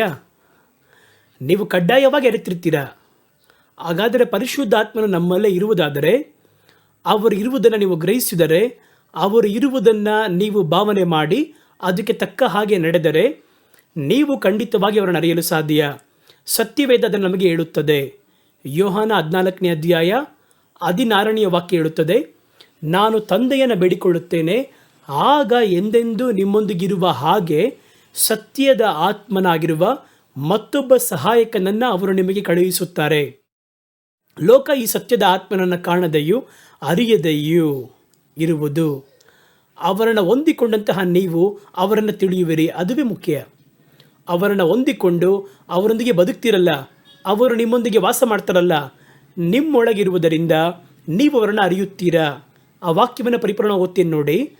ನಾನು ತಂದೆಯನ್ನು ಬೇಡಿಕೊಳ್ಳುತ್ತೇನೆ, ಆಗ ಎಂದೆಂದೂ ನಿಮ್ಮೊಂದಿಗೆ ಇರುವ ಹಾಗೆ ಸತ್ಯದ ಆತ್ಮನಾಗಿರುವ ಮತ್ತೊಬ್ಬ ಸಹಾಯಕನನ್ನು ಅವರು ನಿಮಗೆ ಅನುಗ್ರಹಿಸುತ್ತಾರೆ. ಲೋಕ ಸತ್ಯದ ಆತ್ಮನನ್ನು ಕಾಣದೆಯೂ ತಿಳಿಯದೆಯೂ ಇರುವುದರಿಂದ ಅವರನ್ನು ಹೊಂದಿಕೊಳ್ಳಲಾಗುವುದಿಲ್ಲ. ಅವರು ನಿಮ್ಮೊಡನೆ ವಾಸ ಮಾಡಿ ನಿಮ್ಮೊಂದಿಗೆ ಇರುವುದರಿಂದ ನೀವು ಅವರನ್ನು ತಿಳಿಯುತ್ತೀರಾ. ಅರಿಯುತ್ತೀರಾ ಅಂದರೆ ಏನು? ಅವರ ಕುರಿತಾಗಿರುವ ಪರಿಪೂರ್ಣ ಕಾರ್ಯ ಗೊತ್ತಾಗುತ್ತೆ. ಅವರು ಮಾತಾಡಿದರೆ ಗೊತ್ತಾಗುತ್ತೆ. ಅವರು ಕೋಪಗೊಂಡರೆ ಗೊತ್ತಾಗುತ್ತೆ. ನೋಡಿ, ಬಹಳ ಹತ್ತಿರ ಇರುವವರು ನಾವು ಹೇಳದೆಯೇ ಅವರ ದೂರದ ಮುಖವನ್ನು ನೋಡಿದ್ರೆ ಕೋಪವಾಗಿದ್ದಾರೆ ನೋಡಿ, ಸ್ವಲ್ಪ ಸಂತೋಷವಾಗಿದ್ದಾರೆ, ತಿಳ್ಕೊತೀವಲ್ವಾ? ಯಾಕೆ ಅಂದರೆ ನಾವು ಹತ್ತಿರವಿದ್ದೇವೆ ಅವರೊಂದಿಗೆ. ಆದ್ದರಿಂದ ನೀವು ಹೇಳದೆಯೇ ಬೈಯದೆ ನೋಡಿದ ತಕ್ಷಣ ಅರ್ಥ ಮಾಡ್ಕೊತಾರೆ. ಅದೇ ರೀತಿ ದೇವರಾತ್ಮನ ನಮ್ಮೊಂದಿಗೆ ಇರುತ್ತಾ ನೀವು ಅವರೊಂದಿಗೆ ಇರುವಂತಹ ಸಂಬಂಧವನ್ನು ನವೀಕರಿಸಿಕೊಳ್ಳುತ್ತಾ ದೇವರಾತ್ಮನಿಗೆ ಬರುವಂತಹ ಚಿಕ್ಕ ಚಿಕ್ಕ ಸೆನ್ಸ್ ಅವುಗಳೆಲ್ಲ ನಿಮ್ಮ ಆತ್ಮವನ್ನು ಬಾಧಿಸುತ್ತದೆ. ಅವರು ಭಾರಪಟ್ಟರೆ ನೀವು ಭಾರಪಡ್ತೀರಾ, ಅವರು ಸಂತೋಷಪಟ್ಟರೆ ನೀವು ಸಂತೋಷ ಪಡ್ತೀರಾ. ಅವರೊಳಗೆ ಉಂಟಾಗುವಂತಹ ಆ ಪ್ರತಿಯೊಂದು ಸೆನ್ಸಿಟಿವ್ ಆಗಿರುವ ಕಾರ್ಯಗಳು ಕೂಡ ಅವರಲ್ಲಿ ಉಂಟಾಗುವ ಚಿಕ್ಕ ಚಿಕ್ಕ ಗುಣಾತಿಶಯಗಳು ಹಾಗೇ ನಿಮ್ಮ ಆತ್ಮದಲ್ಲಿ ಪ್ರತಿಬಿಂಬಿಸುತ್ತದೆ. ನೀವು ಅವರನ್ನು ತಿಳಿಯುತ್ತೀರಾ. ಅಷ್ಟು ಮಾತ್ರವಲ್ಲ, ಸತ್ಯದ ಆತ್ಮನು ನಿಮಗೆ ಸತ್ಯದ ಕುರಿತು, ಕ್ರಿಸ್ತನ ಕುರಿತು ಬೋಧಿಸುತ್ತಾರೆ ಎಂಬುದಾಗಿ ಸತ್ಯವೇದ ಹೇಳುತ್ತದೆ. ದೇವರಾತ್ಮನು ಬಂದು ಅದಕ್ಕೋಸ್ಕರವಾಗಿ ಬಂದಿದ್ದಾರೆ. ಯೇಸು ಹೇಳುತ್ತಾರೆ ಯೋಹಾನ 14ನೇ ಅಧ್ಯಾಯ 13-15 ವಾಕ್ಯದಲ್ಲಿ, ಇನ್ನೂ ಅನೇಕ ಕಾರ್ಯಗಳನ್ನು ನಾನು ನಿಮ್ಮೊಂದಿಗೆ ಹೇಳಬೇಕಾಗಿದೆ, ಅವುಗಳನ್ನು ನೀವು ಈಗ ಸಹಿಸಲಾಗುವುದಿಲ್ಲ. ನನಗೆ ಕೊಡಲ್ಪಟ್ಟಿರುವಂತಹ ಈ ಸ್ವಲ್ಪ ಕಾಲದಲ್ಲಿ, ಈ 3.5 ವರ್ಷ ಸೇವೆಯಲ್ಲಿ ನಾನು ಬಹು ಜನಗಳಿಗೆ ಮಾಡಿದ ಸೇವೆಯ ಅಡಿಯಲ್ಲಿ ಶಿಷ್ಯರಾಗಿರುವ ನಿಮಗೆ ಮಾಡಿರುವ ಸೇವೆ ಕಡಿಮೆಯೇ. ಅದರಲ್ಲೂ ನನ್ನಿಂದ ಪರಿಪೂರ್ಣವಾಗಿ ಎಲ್ಲ ಹೇಳೋಕ್ಕಾಗಲ್ಲ, ಕಾರಣ ಸಮಯವೂ ಇಲ್ಲ. ಅದನ್ನು ಅರ್ಥ ಮಾಡಿಕೊಳ್ಳುವುದಕ್ಕೆ ನಿಮಗೆ ಅನುಭವವೂ ಜ್ಞಾನವೂ ಸಾಲಲ್ಲ.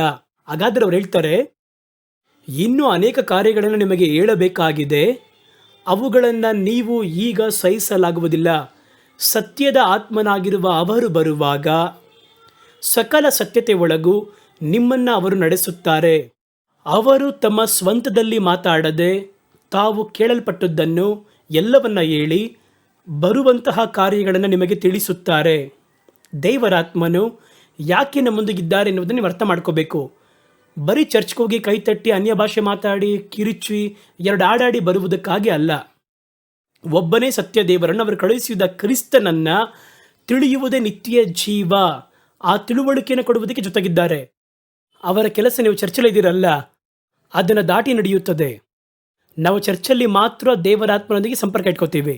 ಅವರ ಕೆಲಸ ಚರ್ಚಲ್ಲಿ ಮಾತ್ರವಲ್ಲ, ಲೋಕದ ಅಂತ್ಯದವರೆಗೂ ಜೊತೆಗಿದ್ದು. ಚರ್ಚಿಗೆ ನೀವು ಯಾವಾಗ ಹೋಗ್ತೀರಾ ಹೇಳಿ ನೋಡೋಣ? ಭಾನುವಾರ ಹೋಗ್ತೀರಾ? ಎಷ್ಟೊತ್ತಿರ್ತೀರಾ? ಒಂದು 3 ಗಂಟೆ, ಅದಿದ್ರೆ ದೊಡ್ಡದು. ಆ 3 ಗಂಟೆಗಳ ಕಾಲ ದೇವರಾತ್ಮನು ನಿಮ್ಮೊಂದಿಗೆ ಸಂಪರ್ಕದಲ್ಲಿದ್ದು, ಅದಾದ ನಂತರ ಬಾಕಿ 7 ದಿವಸ, ಬಾಕಿ ಇರುವ ಸಮಯಗಳಲ್ಲಿ ನಿಮ್ಮೊಂದಿಗೆ ವಾಸ ಮಾಡಿ ಏನು ಮಾಡ್ತಾರೆ ಅಂತ ಅಂದ್ಕೊಂಡಿದ್ದೀರಾ? ನಾವು ಅದನ್ನು ಗ್ರಹಿಸಬೇಕು. ಅವರ ಕೆಲಸ ಎನ್ನುವುದು ಬರೀ ಚರ್ಚಲ್ಲಿ ಆರಾಧನೆಯಲ್ಲಿ ಮಾತ್ರವಲ್ಲ, ಅದನ್ನು ದಾಟಿಯೂ ಇದೆ. ಆದ್ದರಿಂದ ನಿಮ್ಮ ಜೊತೆಯೇ ಇದ್ದಾರೆ.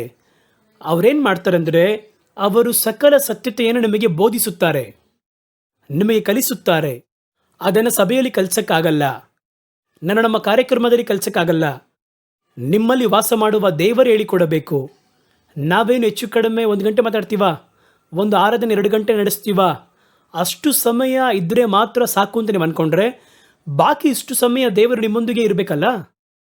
ಒಂದು ವಾರದಲ್ಲಿ 1-2 ಗಂಟೆ ಮಾತ್ರ ಇರಬೇಕು ಅಂತ ಹೇಳಿದ್ರೆ, ಬಾಕಿ ಸಮಯವೆಲ್ಲ ನಿಮ್ಮ ಜೊತೆ ಯಾಕೆ ಇರಬೇಕು? ಅವರಿಗೇನು ಕೆಲಸ ಇದೆ ಎಂಬುದಾಗಿ ನೀವು ಅರ್ಥ ಮಾಡಿಕೊಳ್ಳಬೇಕು. ಅವರು ಬರುವಾಗ ಸಕಲ ಸತ್ಯತೆಯನ್ನು ನಿಮ್ಮನ್ನು ನಡೆಸುತ್ತಾರೆ. ಅವರು ತಮ್ಮ ಸ್ವಂತ ಕಾರ್ಯದಲ್ಲಿ ಮಾತಾಡದೆ ತಾವು ಕೇಳ್ಪಟ್ಟಂಥವುಗಳು ಎಲ್ಲವನ್ನ ಹೇಳಿ ಬರುವಂಥ ಕಾರ್ಯಗಳನ್ನು ಪ್ರಕಟಿಸುತ್ತಾರೆ. ಇನ್ನು ಮುಂದೆ ಏನು ಬರಲಿದೆ, ಸೇವೆಯಲ್ಲಿ ಏನು ಬರಲಿದೆ, ಲೋಕದಲ್ಲಿ ಏನು ನಡೆಯಲಿದೆ, ಆತ್ಮಿಕ ಕಾರ್ಯದಲ್ಲಿ ಏನು ನಡೆಯುತ್ತದೆ, ಎಲ್ಲವನ್ನ ಅವರು ನಿಮಗೆ ಪ್ರಕಟಿಸುತ್ತಾರೆ. ಅವರು ನನ್ನಿಂದ ತೆಗೆದು ನಿಮಗೆ ತಿಳಿಸುವುದರಿಂದ ನನ್ನನ್ನು ಮಹಿಮೆಪಡಿಸುತ್ತಾರೆ. ಪರಿಶುದ್ಧಾತ್ಮನನ್ನು ನಿಮ್ಮಲ್ಲಿರುವಂತಹ ದೇವರಾತ್ಮನು ಪರಿಶುದ್ಧಾತ್ಮನು ಎಂಬುದಾಗಿ ಯಾವ ರೀತಿ ಕಂಡುಕೊಳ್ಳುವುದೆಂದರೆ, ಅವರು ನನ್ನನ್ನು ಯೇಸುವನ್ನು ಮಹಿಮೆಪಡಿಸುತ್ತಾರೆ. ಅದನ್ನು ಬಿಟ್ಟು ಒಬ್ಬ ಆತ್ಮನು ಆ ಮನುಷ್ಯನನ್ನು ಮಹಿಮೆಪಡಿಸಿದರೆ ಅಥವಾ ಬೇರೆ ಏನಾದರೂ ಮಹಿಮೆಪಡಿಸಿದರೆ ಅದು ದೇವರಿಂದ ಉಂಟಾದ ಆತ್ಮವಲ್ಲ. ದೇವರ ಆತ್ಮ ಯೇಸುವನ್ನು ಮಹಿಮೆಪಡಿಸುತ್ತದೆ. ತಂದೆಯದೆಲ್ಲ ನನ್ನದೇ ಆಗಿವೆ, ಆದ್ದರಿಂದ ಅವರು ನನ್ನಿಂದ ತೆಗೆದು ನಿಮಗೆ ತಿಳಿಸುತ್ತಾರೆ. ತಂದೆಯು ನಾನು ಒಂದೇ ಆಗಿದ್ದೇವೆ. ದೇವರಾತ್ಮನು ನಿಮ್ಮಲ್ಲಿರುವವರು ಏನು ಮಾಡ್ತಾರೆ ಅಂದರೆ, ತಂದೆಯ ಎಲ್ಲ ಕಾರ್ಯವು ನನಗೆ ಕೊಡಲ್ಪಟ್ಟದ್ದಾಗಿದೆ, ನನ್ನ ಕೈಯಲ್ಲಿದೆ. ಈ ದೇವರಾತ್ಮನು ಅವುಗಳನ್ನು ತೆಗೆದು ನಿಮಗೆ ತಿಳಿಸುತ್ತಾರೆ. ನಾನು ತಂದೆಯ ಬಳಿ ಹೋಗುವುದರಿಂದ ಸ್ವಲ್ಪ ಕಾಲದಲ್ಲಿ ನನ್ನನ್ನು ಕಾಣದೇ ಇರ್ತೀರಾ, ಮತ್ತೆ ಸ್ವಲ್ಪ ಕಾಲದಲ್ಲಿ ನನ್ನ ಕಾಣುತ್ತೀರಾ ಅಂತ ಹೇಳಿದರು. ದೇವರಾತ್ಮನು ಇದಕ್ಕಾಗಿ ನಮ್ಮೊಳಗಿದ್ದಾರೆ, ಇದಕ್ಕಾಗಿಯೇ ನಮ್ಮಲ್ಲಿ ವಾಸ ಮಾಡ್ತಾರೆ. ಅನಂತರ 4ನೇ ಕಾರ್ಯವನ್ನು ನೋಡಿ, ದೇವರಾತ್ಮನು ನಮ್ಮೊಂದಿಗೆ ವಾಸ ಮಾಡಿದರೆ ನಮ್ಮನ್ನು ಕೈ ಬಿಡದೇ ಇರ್ತಾರೆ.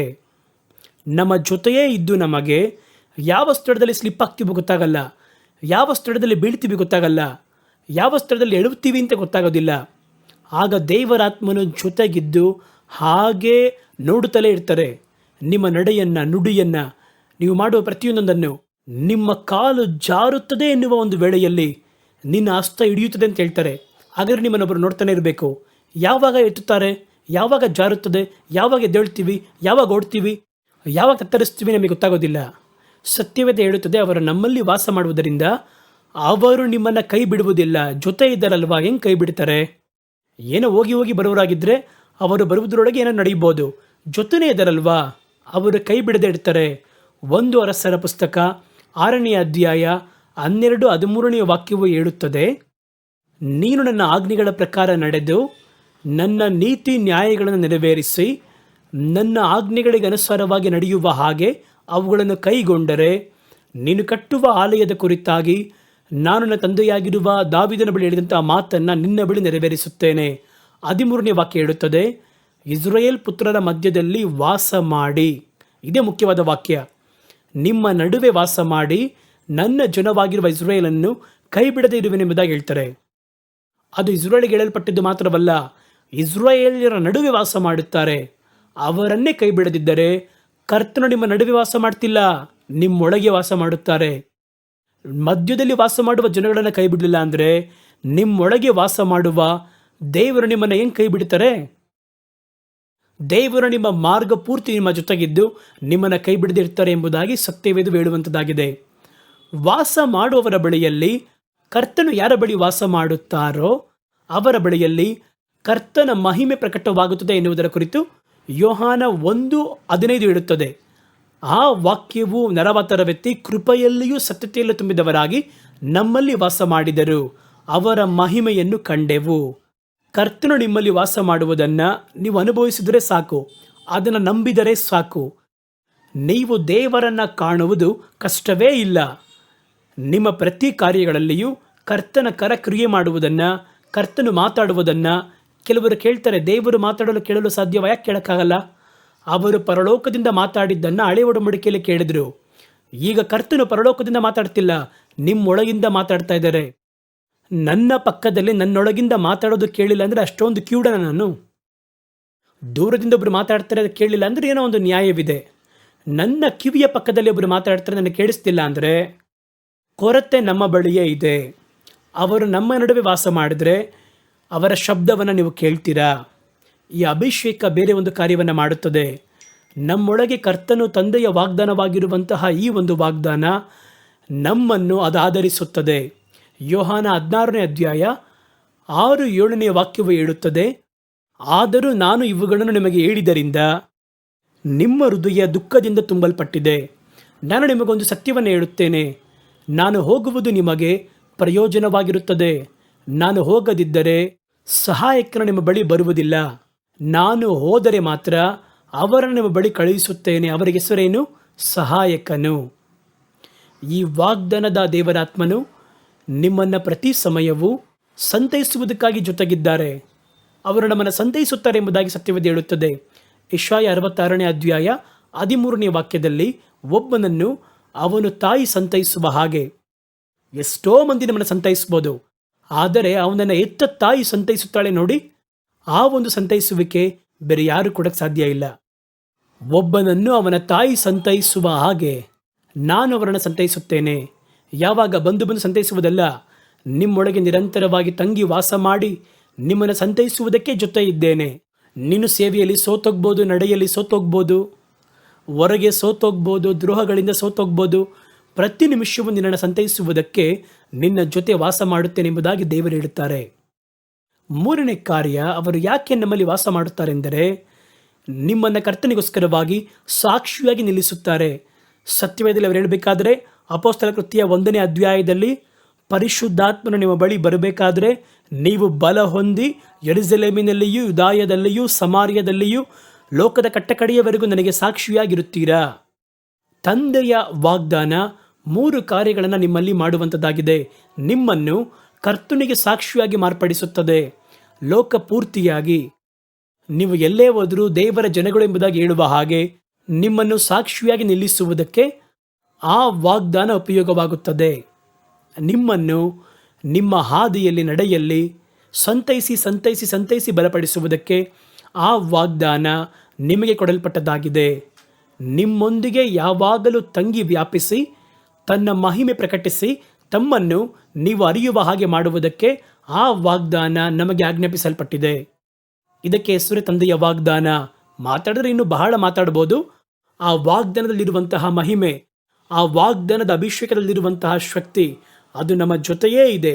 ಆ ಅಭಿಷೇಕವನ್ನು ನೀವು ಗ್ರಹಿಸಿದರೆ, ಆ ದೇವರಾತ್ಮನ ವಾಗ್ದಾನವನ್ನು ಅರ್ಥ ಮಾಡಿಕೊಂಡರೆ, ಅದನ್ನು ನಂಬಿದರೆ, ಆ ವಾಗ್ದಾನ ಮಾಡುವ ಎಲ್ಲ ಒಳಿತು ನಿಮಗೆ ಸಿಗುತ್ತದೆ. ವಾಗ್ದಾನ ಎನ್ನುವುದು ಯಾವಾಗಲೂ ನೋಡಿ ಅರ್ಥ ಮಾಡಿಕೊಳ್ಳುವುದರಲ್ಲೇ ಇದೆ, ಅದರಲ್ಲಿ ವಿಶ್ವಾಸಿಸುವುದರಲ್ಲೇ ಇದೆ, ಅದಕ್ಕೆ ವಿಧೇಯತೆ ಆಗುವುದರಲ್ಲೇ ಇದೆ. ಹಾಗಾದರೆ ಮುಂಚಿತವಾಗಿ ಹೇಳಿದಂತೆ ನೋಡಿ, ಮೊದಲು ನಾವು ಯಾವುದನ್ನು ಬೆಳೆಸಿಕೊಳ್ಳಬೇಕು? ಪರಿಶುದ್ಧಾತ್ಮನು ತಂದೆಯ ವಾಗ್ದಾನ ಎನ್ನುವಂಥದ್ದು ಲೋಕದ ಅಂತ್ಯದವರೆಗೂ ಸದಾ ಸರ್ವ ದಿನಗಳಲ್ಲಿಯೂ ನಮ್ಮ ಜೊತೆ ಇರುವ ಕರ್ತನ ವ್ಯಕ್ತಿತ್ವದ ಕುರಿತಾಗಿರುವ ವಾಗ್ದಾನ. ಹಾಗಾದರೆ ಬಹಳ ಮಂದಿ ಅನ್ಕೋತೀವಿ, ಪ್ರೇಯರ್ ಮುಗಿದ ಕೂಡಲೇ ದೇವರಾತ್ಮರು ಹೋಗ್ತಾರೆ. ನಾವು ಏನೇ ನಂಬಿದ್ರೂ ನಮ್ಮ ಕ್ರಿಯೆಗಳಲ್ಲಿ ಅದನ್ನು ತೋರಿಸ್ತೀವಲ್ವಾ? ದೇವರಾತ್ಮನು ಯಾವಾಗಲೂ ಇದ್ದಾರೆ ಎನ್ನುವಂತಹ ನಂಬಿಕೆಯಲ್ಲಿ ಬೆಳೆಯಿರಿ. ಆ ನಂಬಿಕೆಯನ್ನು ದೃಢಪಡಿಸಿರಿ. ಒಬ್ಬರು ನಮ್ಮ ಜೊತೆ ಇದ್ದರೂ ನಾವು ಯಾವ ರೀತಿ ನಡ್ಕೊಳ್ಳುತ್ತೇವೋ ಆ ರೀತಿ ನಡ್ಕೊಳ್ಳಿರಿ. ಅನಂತರ ನಿಮ್ಮನ್ನು ಸಂತೈಸುತ್ತಾರೆ, ನಮ್ಮ ಹೃದಯವನ್ನು ನವೀಕರಿಸುತ್ತಲೇ ಇರ್ತಾರೆ, ನಮ್ಮ ಜೀವಿತವನ್ನು ನವೀಕರಿಸುತ್ತಲೇ ಇರ್ತಾರೆ. ಅವೆಲ್ಲವನ್ನು, ಆ ವಾಗ್ದಾನವನ್ನು ನಂಬಿದರೆ, ಆ ವಾಗ್ದಾನವನ್ನು ವಿಶ್ವಾಸಿಸಿದರೆ, ಆ ವಾಗ್ದಾನಕ್ಕೆ ವಿಧೇಯರಾದರೆ, ಆ ವಾಗ್ದಾನ ನಿಮ್ಮ ಜೀವನದಲ್ಲಿ ಕ್ರಿಯೆ ಮಾಡುತ್ತದೆ, ಫಲ ಕೊಡುತ್ತದೆ ಎನ್ನುವುದನ್ನು ಮರಿಬಾರದು. ನಾನು ಮುಂಚಿತವಾಗಿ ಹೇಳಿದ ಹಾಗೆ ಸತ್ಯವೇದದ ಎಷ್ಟೊಂದು ವಾಗ್ದಾನಗಳು ಹೇಳಲ್ಪಟ್ಟಿದ್ದರೂ ಕೂಡ ತಂದೆಯ ವಾಗ್ದಾನ ಎನ್ನುವಂತಹ ಈ ವಾಗ್ದಾನವೇ ಅವರು ಕೊಟ್ಟಂತಹ ವಾಗ್ದಾನಗಳಲ್ಲಿ ಪ್ರಧಾನವಾದದ್ದು, ಮಹಿಮೆ ಉಳ್ಳದ್ದು, ಶಿರಸ್ಸಾಗಿರುವ ವಾಗ್ದಾನ. ಹಾಗಾದರೆ ಈ ವಾಗ್ದಾನದ ಕುರಿತಾಗಿ ನೀವು ನಾನು ಎಷ್ಟು ಭಾಗ್ಯವಂತರು. ಈ ವಾಗ್ದಾನವನ್ನು ಉಪಯೋಗಿಸಿಕೊಳ್ಳಿರಿ, ಅದರ ಒಳಿತುಗಳನ್ನು ಪಡೆದುಕೊಳ್ಳಿರಿ. ಅದು ನಿಮ್ಮನ್ನು ರೂಪಿಸಿ ಕರ್ತನ ಮುಂಭಾಗದಲ್ಲಿ ನಿಮ್ಮನ್ನು ಮಹಿಮೆ ಪಡಿಸುವ ಹಾಗೆ ಸತ್ಯತೆ ಉತ್ತಮವುಳ್ಳವರಾಗಿ ನೆಲೆನಿಲ್ಲಿಸುವುದಕ್ಕೆ ಈ ವಾಗ್ದಾನ ಸಹಾಯ ಮಾಡುತ್ತೆ. ತಲೆಗಳನ್ನು ತಗ್ಗಿಸಿ ಕಣ್ಗಳನ್ನು ಮುಚ್ಚಿ ಚಿಕ್ಕ ಪ್ರಾರ್ಥನೆ ಮಾಡೋಣವಾ?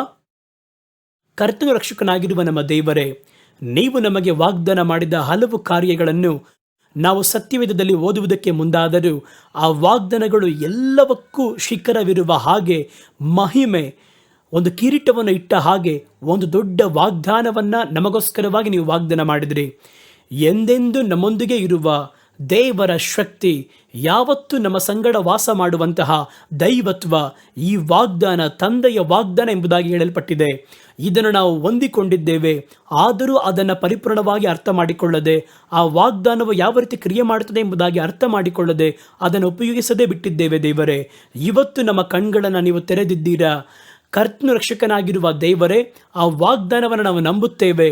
ನಮಗೆ ಅದಕ್ಕೆ ಬಲವನ್ನು ಕೊಡಿ. ಆ ವಾಗ್ದಾನ ಯಾವಾಗಲೂ ನಮ್ಮ ಸಂಗಡ ಇದೆ. ನಮ್ಮ ಮಾರ್ಗವನ್ನು ದೃಢಪಡಿಸುತ್ತದೆ, ನಡೆಯಬೇಕಾಗಿರುವ ದಾರಿಯನ್ನು ತೋರಿಸುತ್ತದೆ. ಒಬ್ಬನೇ ಸತ್ಯದೇವರನ್ನು ತಿಳಿಯುವ ಜ್ಞಾನವನ್ನು ನಮಗೆ ಆಜ್ಞಾಪಿಸುತ್ತದೆ. ಸಕಲ ಸತ್ಯತೆಯ ಕುರಿತಾಗಿ ಕಲಿಸುತ್ತದೆ. ನಮ್ಮ ಹೃದಯವನ್ನು ಉಜ್ಜೀವಿಸ ಮಾಡುತ್ತಲೇ ಇರುತ್ತದೆ. ಕರ್ತನೊಂದಿಗೆ ಜೊತೆಗೆ ತಂದೆಯು ಮಕ್ಕಳ ಹಾಗೆ ಇರುವಂತಹ ಸಂಬಂಧವನ್ನು ಬಲಪಡಿಸಿ ನವೀಕರಿಸುತ್ತಲೇ ಇದೆ. ಇವೆಲ್ಲವನ್ನು ಎಷ್ಟೋ ದಿನದಲ್ಲಿ ನಾವು ಮರೆತು ಹೋಗಿದ್ದೇವೆ. ದೇವರೇ, ದೇವರಾತ್ಮನು ನಮ್ಮ ಜೊತೆಗೆ ಯಾವಾಗಲೂ ವಾಸ ಮಾಡುತ್ತಾರೆ ಎನ್ನುವಂತಹ ದೃಢವಾದ ನಂಬಿಕೆ ನಮ್ಮಲ್ಲಿ ದೃಢಪಡಿಸಿಕೊಡಿರಿ. ಅದನ್ನು ನಂಬುವುದಕ್ಕೂ ಅರ್ಥ ಮಾಡಿಕೊಳ್ಳುವುದಕ್ಕೂ ನಮ್ಮನ್ನು ಬಲಪಡಿಸಿರಿ. ಆ ವಾಗ್ದಾನಕ್ಕೆ ವಿಧೇಯರಾಗಿ ನಡೆಯುವಂತಹ, ವಾಗ್ದಾನಕ್ಕೆ ಅನುಸಾರವಾಗಿ ನಡೆಯುವ ಹೊಸ ಅನುಭವವನ್ನು ಅನುಗ್ರಹಿಸಿರಿ. ಆ ವಾಗ್ದಾನ ನಮ್ಮಲ್ಲಿ ಕ್ರಿಯೆ ಮಾಡಲಿ. ಕೇಳುವ ಪ್ರತಿಯೊಬ್ಬೊಬ್ಬರ ಮೇಲೂ ಆ ಒಂದು ವಾಗ್ದಾನದ ಶಕ್ತಿ ಬಲಪಡಿಸಲಿ. ಪ್ರತಿಯೊಬ್ಬೊಬ್ಬರ ಮೇಲೂ ನೀವು ಯಾತಕ್ಕೋಸ್ಕರವಾಗಿ ಆ ಶಕ್ತಿಯನ್ನು, ಅಭಿಷೇಕವನ್ನು ಆಜ್ಞಾಪಿಸಿದಿರೋ ಅದು ಕ್ರಿಯೆ ಮಾಡಲಿ ದೇವರೇ. ಆ ಕ್ರಿಯೆಗಳನ್ನು ಹೊಂದಲಾಗದ ಹಾಗೆ ನಮ್ಮ ನಂಬಿಕೆಯನ್ನು ಕಟ್ಟಿ ಹಾಕುವಂತಹ ಎಲ್ಲ ದುಷ್ಟ ಶಕ್ತಿಗಳನ್ನು, ಮಾರ್ಪಟ್ಟಂತಹ ಭಾವನೆಗಳನ್ನು, ಅವಿಶ್ವಾಸವನ್ನು ತರುವಂತಹ ಸೈತಾನನ ಅಸ್ತ್ರಗಳನ್ನು ಯೇಸುವಿನ ನಾಮದಲ್ಲಿ ನಾವು ಮುರಿದು ಹಾಕುತ್ತೇವೆ. ನಿಮ್ಮ ಮಕ್ಕಳು ಬಿಡುಗಡೆ ಹೊಂದಿದ ಹೃದಯದಿಂದ, ಬಿಡುಗಡೆ ಹೊಂದಿದ ಆತ್ಮದಿಂದ, ಬಿಡುಗಡೆ ಹೊಂದಿದ ಶಕ್ತಿಯಿಂದ ಆ ವಾಗ್ದಾನದ ಪರಿಪೂರ್ಣತೆಯನ್ನು ಹೊಂದಿಕೊಳ್ಳುವುದಕ್ಕೆ, ಆ ವಾಗ್ದಾನದಲ್ಲಿ ಬೆಳೆಯುವುದಕ್ಕೂ, ಆ ವಾಗ್ದಾನದಲ್ಲಿ ನಡೆಯುವುದಕ್ಕೂ ಈ ವಾಕ್ಯವನ್ನು ಕೇಳಿದ ಪ್ರತಿಯೊಬ್ಬರನ್ನ ದೇವರು ಹೆಸರೆಸರಾಗಿ ಆಶೀರ್ವಾದ ಮಾಡ್ರಿ, ಹೆಸರೆಸರಾಗಿ ಆಶೀರ್ವಾದ ಮಾಡ್ರಿ. ಇನ್ನು ನಾವು ಹೇಳದಿರುವ, ಧ್ಯಾನ ಮಾಡದಿರುವ, ದೇವರೇ ಆಳವಾಗಿರುವ ಕಾರ್ಯವನ್ನು ಪ್ರಕಟಿಸಿ ಮಾತಾಡಿರಿ ನಮ್ಮೊಂದಿಗೆ. ಯೇಸುವಿನ ನಾಮದಲ್ಲಿ ನನ್ನ ಪ್ರಾರ್ಥನೆಯನ್ನು ಸ್ವೀಕರಿಸಿರಿ ತಂದೆಯೇ, ಆಮೇನ್. ನಿಜವಾಗಿಯೂ ದೇವರು ಈ ದಿನದಲ್ಲಿ ನಿಮ್ಮ ಸಂಗಡ ಮಾತಾಡಿದ್ದಾರೆ. ದೇವರು ಬಂದು ಹೋಗುವವರಲ್ಲ, ನಿರಂತರವಾಗಿ ತಂಗಿರುವವರು. ಈ ಕಾರ್ಯಕ್ರಮ ಮುಗಿದ ನಂತರ ನಮ್ಮ ಜೊತೆನೇ ಇರ್ತಾರೆ. ಅವರು ಲೋಕದ ಅಂತ್ಯದವರೆಗೂ ಜೊತೆನೇ ಇರ್ತಾರೆ. ನಂಬಿರಿ, ವಿಶ್ವಾಸಿಸಿರಿ, ಅದಕ್ಕೆ ತಕ್ಕ ಹಾಗೆ ನಡ್ಕೊಳ್ಳಿರಿ, ದೊಡ್ಡ ಮಹಿಮೆಯನ್ನು ಕಾಣ್ತೀರಾ. ದೇವರು ರಕ್ಷಕನಾಗಿರುವ ದೇವರು ನಿಮ್ಮನ್ನು ಕೈ ಬಿಡದೇ ಇರಲಿ. ಮುಂದಿನ ವಾರ ಒಂದು ಹೊಸ ಸಂದೇಶದೊಂದಿಗೆ ನಿಮ್ಮನ್ನು ಭೇಟಿ ಮಾಡ್ತೀನಿ. ಅಲ್ಲಿಯವರೆಗೂ ಕರ್ತನು ನಿಮ್ಮನ್ನು ಆಶೀರ್ವಾದ ಮಾಡಿ ಕಾಪಾಡಲಿ. ಆಮೇಲೆ